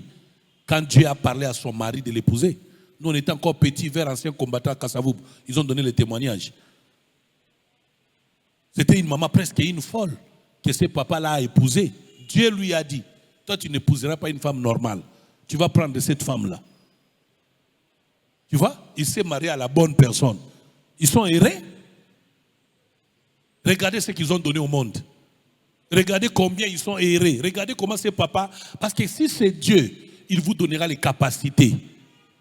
Parce que Dieu ne donne pas la provision sans la vision sans la provision. Non. Quand Dieu te donne, il a les moyens de tout résoudre. C'est un papa responsable. Acclamons Dieu. Il y a des gens, effectivement, comme Jephthé, dans Juge 11, il a dit à Dieu, si tu me donnes telle victoire, je vais te confier ceci, cela. Il a confié à Dieu sa fille. Il a sacrifié sa fille à Dieu. Donc il y a des cas pareils où tu demandes à Dieu des signes. On a parlé des signes, non? Où tu proposes à Dieu, Dieu, on va faire un partenariat. Moi, j'ai besoin d'un homme élancé, j'ai besoin d'un homme de gros yeux, j'ai besoin d'un homme noir, j'ai besoin d'un Congolais, d'un Coréen. Ce n'est pas mauvais, mais Dieu ne te donnera que ce qu'il a prévu. Et si c'est que tu dis rencontre ce que Dieu avait prévu, gloire à Dieu. Maintenant, il faut aussi être humble. L'humilité, c'est être capable de faire la volonté de Dieu. C'est ça l'humilité. Et Dieu peut penser contrairement à ce que toi tu attends de lui. Toi tu envisages le mariage avec un Chinois, or Dieu avait préparé le mariage avec une Thaïlandaise. Rien. Musuza obala ngwaka, mungwandi, musuza obala mtetela, musuza obala rwandais, malgré bolinga. Misusu nde boza libala no eza na Rwanda. Awa to osali nyonso, o ngana bango toyoka na katena oke Rwanda te, okolela. Okoyoka. Dieu est sans frontières, hein? C'est vous qui mettez des limites. Hein? Il y a encore des questions? Oui, Joe. Les bozo qui m'abîment tout ba question, il y a âge, il y a robanda vie, il y a ba affaire. Bozo qui mango, bozo ko tra mambo libala. Libala ngo bo kota. Bozo non tena makambo ba question autour de misala, il y a grandeur. N'avez pas été bolingini. Ah Congolais. Zamba sungambo kana biso. Vous avez demandé Bonsoir Dad. Bonsoir. Bonsoir à tous. Je suis Jonathan. Vous avez demandé que l'on pose des questions par rapport à ce contexte, au fait. Et d'où ma question rencontre aussi cela. Parlant de signes, j'ai 2 questions par rapport à ça. Il peut se faire que l'on ait prié, que l'on ait cherché la face de Dieu, que Dieu nous ait donné des signes qui se sont répétés de diverses manières et dans différents moments, au fait. Et lorsque l'on aborde la personne, en tant qu'homme responsable, on ne peut pas évoquer le nom de Dieu. On part en ayant évalué tous les risques et tous les enjeux, au fait. Mais si on a un mauvais retour, est-ce que Dieu sait qu'il nous a dit ce serait faux, ou est-ce que cela va directement conduire Dieu à changer d'avis? La deuxième question, c'est par rapport à ce que j'ai pu entendre parler auprès d'un prédicateur sur ce qui concerne le choix. Ce prédicateur a dit le choix du conjoint, c'est comme la paire de chaussures. La chaussure, il faut que la chaussure, il faut que cela convienne à ta destinée. Mais tu dois te rendre compte aussi que l'usine qui a fabriqué cette chaussure n'a pas fabriqué le numéro de ta chaussure qu'une seule fois. Il y en a plusieurs. Donc d'où maintenant, si Dieu nous donne une recommandation et qu'on ait prié et que les choses ne se sont pas passées telles qu'on l'aurait souhaité, Dieu aurait-il un plan B, un plan C ou un plan D par rapport à l'objectif qu'il veut atteindre par rapport à notre vie? Merci pour la question. On a vu ça même avec Vasti et Esther. Moi, je vais répondre autrement. Je ne vais pas aller dans cette logique-là parce que ça ne tient pas par rapport à la lumière de la parole de Dieu. Moi, je vais dire ceci. Il est possible que vous vous trompez des signes. Et justement, si vous vous êtes trompé des signes, vous aurez fait un mauvais choix. Par rapport à ce mauvais choix, Dieu, dans son amour, pour vous délivrer, il vous sortira de ça. Pour finalement que vous rencontrez la bonne personne. Il faut déjà vous rassurer que Dieu a pour nous le projet de bonheur et non de malheur. Nzamba zabi chanja chanjate. Na yebi na contexte nzamba zabi chanja chanja. Nzamba zabi chanja chanja na contexte 2, c'est-à-dire rébellion et abattuité les melinzam. À ce moment-là, nzamba chanja. Mais ceux qui rébellent zati nzamba tika nzam, fidèle à ce qu'il a dit. Amen. Donc, je voudrais vraiment que vous sachiez que vous ne vous jetez pas à la confusion. C'est clair. Si vous voulez vous marier à l'homme ou la femme de votre vie, si vous êtes sincère devant Dieu, vous lui demandez, il va vous le donner. Il va mettre dans votre cœur une conviction. Cette conviction servira de signe que c'est elle, c'est lui. Les autres verront les songes. Les autres n'auront... Bien aimé, ne limitez pas les signes qui sont au songe. Ça peut être la profonde conviction que Dieu place dans votre cœur. L'appréciation, l'assentiment, la joie, le désir, la paix que vous avez quand vous voyez la personne. Dans d'autres cas aussi, le sentiment de rejet. La personne vient, vous la rejetez. Mais tout de suite après que vous l'avez rejetée, Dieu commence à toucher votre cœur autrement. Ce n'est pas parce que vous avez proposé une fille à Boïnde, non. Vous proposez dans le balazo Boya pendant 2 ans, 10 ans à Boyakaka. Or, c'est elle. Parce que n'oubliez pas, Dieu est le potier. Parfois, Dieu veut vous façonner à la patience, à la persévérance. Mais avec l'expérience, la majorité des personnes que je connais qui ont demandé à Dieu, Dieu les a donné ce qu'ils voulaient. Mais maintenant, l'homme dans sa rébellion peut épouser la vraie femme, le vrai homme que Dieu lui a donné, mais dans sa rébellion, parce qu'il y a Satan qui combat. Il vient détruire. Mais vous voyez, Adam et Ève ont survécu à l'attaque du diable. Ils ont survécu. Ce qu'ils ont connu n'était pas moindre. C'était un grand conflit. Adam fundi et Panzambe. C'est la femme que tu m'as donnée. Mais ils ont survécu à ce combat-là. Le problème, c'est parce que tu as l'impression que l'Union c'est alors, ce qui ne c'est ce qui n'est pas non plus Dieu tout-puissant, ce qui n'est pas notre créateur, ce qui est limité alors. Alors, si Dieu est limité, pourquoi nous l'obligeons dans la vie des gens? S'il est limité. Parce qu'en tout cas, si Dieu est limité, moi je suis désolé alors. Parce que moi j'ai cherché un Dieu tout-puissant. C'est ce que j'ai rencontré. Amen. Dernière question. Donnez à Lagona. Lagona, elle a demandé depuis.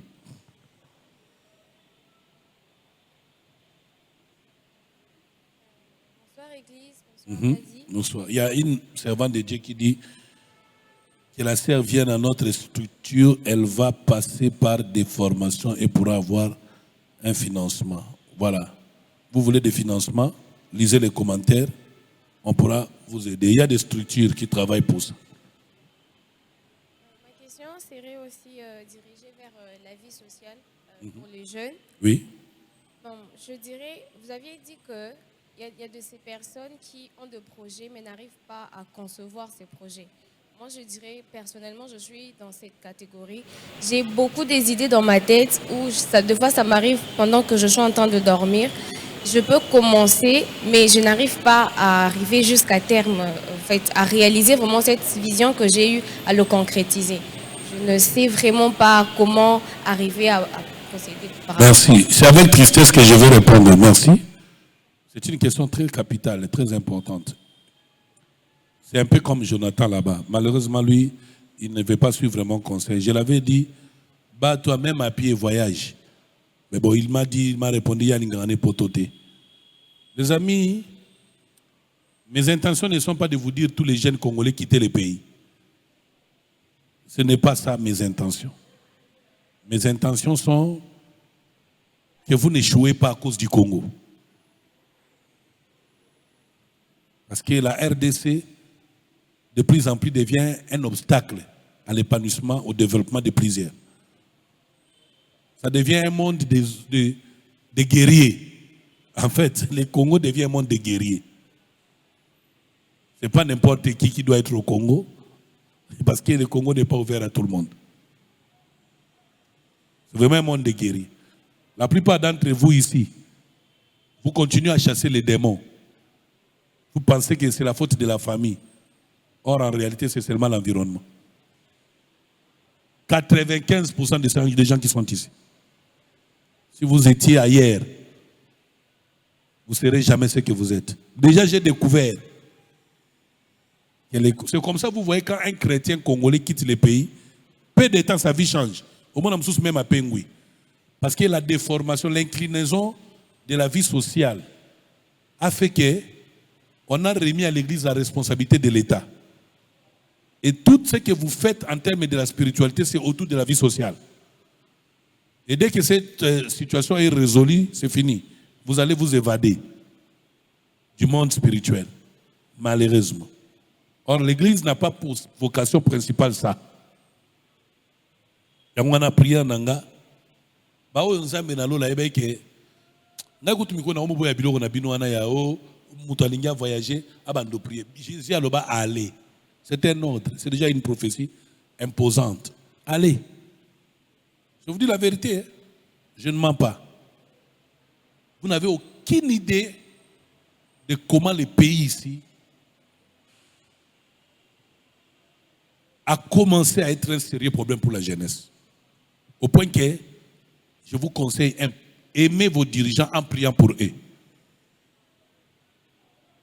Deuxièmement, aimez votre pays, mais priez pour votre pays. Je vous supplie. Hein? Mais faites tout ce que vous pouvez faire. Ne tombez pas dans le piège à l'okouté, à Batoazol, à l'okouté, belé. Bien aimé, sur 100% Batoazol au réussir dans le Congo. Je crois que le pourcentage est qui 10%. Alors ne tombez pas dans les pièges de l'exception. Peut-être que vous n'avez pas la même force.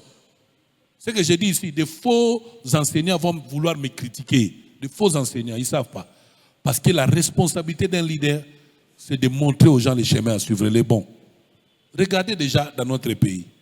Sur 100% des dirigeants dans ces pays, vous allez vous rendre déjà compte que 95% de la fonction minière dans beaucoup. Baoutawapi, Libanda. Est-ce que j'ai dit la vérité?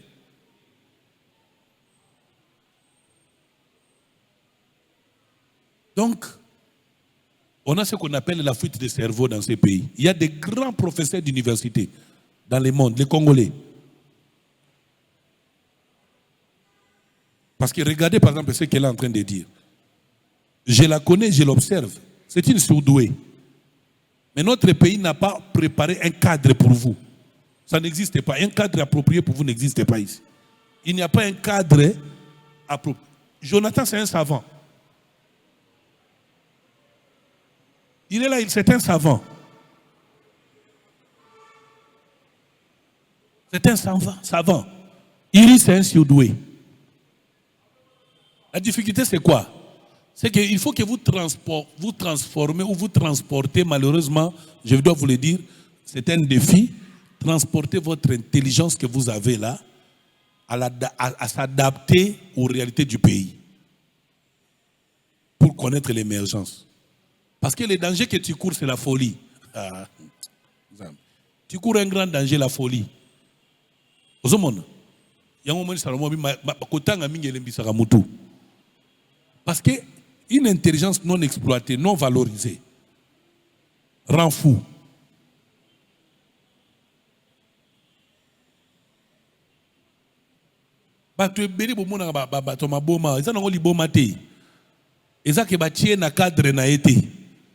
Le poisson vit dans l'eau.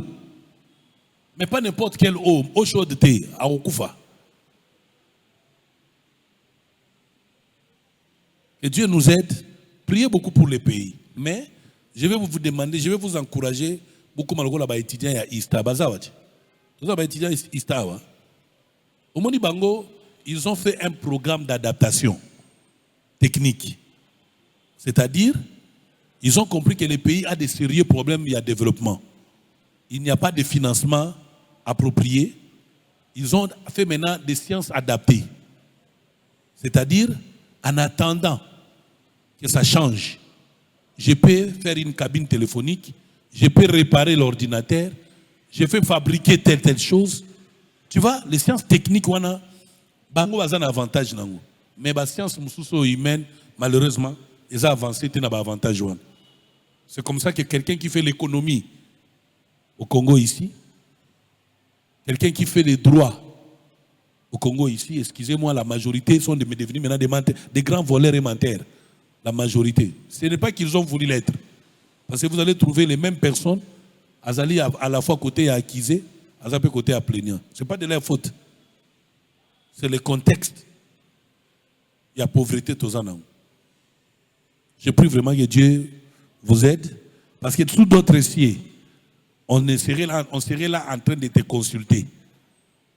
Tu vois, sous d'autres cieux, il y a des systèmes où vous allez déposer des projets. Au point qu'on commence même à t'appeler. Dis, Lagona, tu vas nous déposer des projets? Un jour, tu seras surpris. Au moins, au Mercedes, au moto, au. Ils n'ont pas de projet à battre. Au moins, projet Lagona. Ça dit qu'on a checké. Non, mais ça tient. On peut prendre ça. Mais ici, chez nous, tu amènes ça chez quelqu'un, il détourne. Il devient même riche. Toi, il ne te dit même pas. Vous êtes malheureux. Il y en a qui sont en prison là-bas. On a détourné leurs projets. Après, on les a arrêtés encore. On les a mis en prison. Et continue à écrire tes projets. Sélectionne parmi ces projets-là les avant-projets. Ne te décourage pas par rapport à ce que tu essayes de faire, ça ne tient pas. Il faut apprendre sur la planification. Parce que le problème, c'est le manque de discipline. Toi, tu as un capital de $20. Tu fais des bénéfices de $10 le mois, mais tu dépenses $100. Comment les affaires vont aller de là? Impossible. Il n'y a aucun démon dedans. Il y a juste une absence d'intelligence sur comment il faut planifier les choses. Parce que le mal des Congolais, c'est qu'on ne supporte pas les petits pas. Au Congo, la commerce, il y a bénéfice à $5 à Zate.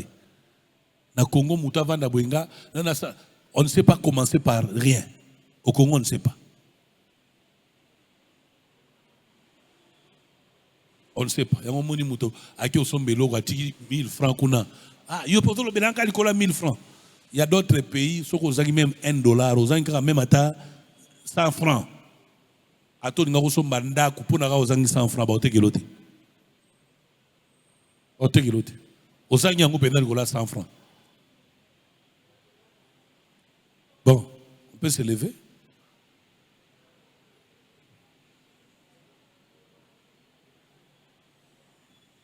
Il y a des maisons possibles qui ne peuvent pas m'accoler. Je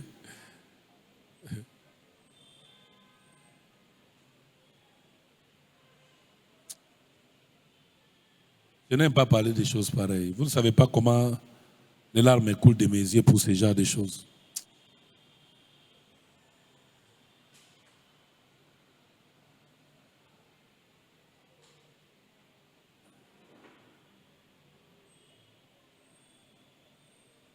La première chose qu'un jeune doit chercher, c'est l'environnement. Où tu vas évoluer, où tu vas te développer. Il faut créer cet environnement. Nous avons encouragé la jeunesse et j'encourage les responsables de jeunesse de donner des matières de développement du point de vue spirituel, matériel, physique. Il faut le faire. C'est hyper important. C'est hyper important. En tout cas, si vous pouvez voyager, faites-le. Si vous n'avez pas l'argent, vous pouvez faire les projets de voyage. Commencez à faire vos petites économies. Seulement, je vous conseille, n'allez pas chercher les visas dans les agences de Congo ici. On va vous bouffer l'argent. Allez-y dans les sites des pays où vous voulez aller. Allez dans leurs ambassades ici. Renseignez-vous. Faites une démarche normale. Il est impossible que vous fassiez une demande de visa dans 100 pays sans que vous n'ayez réussi les visas. Vous m'entendez, hein? Et puis organisez-vous. Dites-vous pendant 5 ans, je vais m'organiser pour le voyage. Pendant 5 ans. Vous commencez à faire vos économies. Vous gardez à la banque votre argent.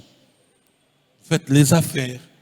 Soyez patient. Allez faire l'agriculture. Peut-être qu'en faisant des économies et les affaires, vous n'aurez même plus envie de voyager. Vous n'aurez même plus envie de voyager. Vous n'avez même plus envie de voyager. Vous partirez dans les voyages pour les vacances. Pourquoi je parle des pays développés? Parce que ces pays vous offrent les opportunités en matière d'études, en matière de vie sociale, en matière d'emploi. Aujourd'hui, il y a des pays tels que vous êtes là, vous pouvez être étudiant. Vous étudiez, mais vous travaillez pour un salaire de $5,000. Vous êtes fort comme Ephraim, là, vous pouvez doubler même des travaux, vous avez $10,000. Ce n'est pas de la magie, c'est la vérité. Mais dans ces pays-là, ça n'existait pas. Ça n'existait pas. Ça n'existait pas. Bon. Mais comme vous n'avez pas le visa, peut-être que vous n'avez pas encore les moyens pour voyager, qu'est-ce que vous pouvez faire? Battez-vous, trouvez-vous un emploi. S'il n'y en a pas, créez votre emploi. Commencez à faire vos économies. Il est démontré que quelqu'un qui a réussi à économiser $1,000 peut économiser 10 000, 100 000 jusqu'à l'infini. Ça dépend de ta détermination. Et là, tu auras besoin de voyager pour les affaires, pour les vacances, pour la découverte. Mais si tu sens que c'est trop demandé, on a des opportunités à voyager. Papa, atama kolokende. Il n'y a pas péché. Le voyage, ce n'est pas seulement l'Europe, ce n'est pas seulement l'Amérique. Il y a certains pays voisins de notre pays ici. Vous pouvez aller, les conditions de vie sociale sont meilleures pour vous permettre de vous épanouir. Pas seulement dans d'autres pays, mais vous pouvez vous déplacer d'une province. Au Congo, ici, il y a des provinces.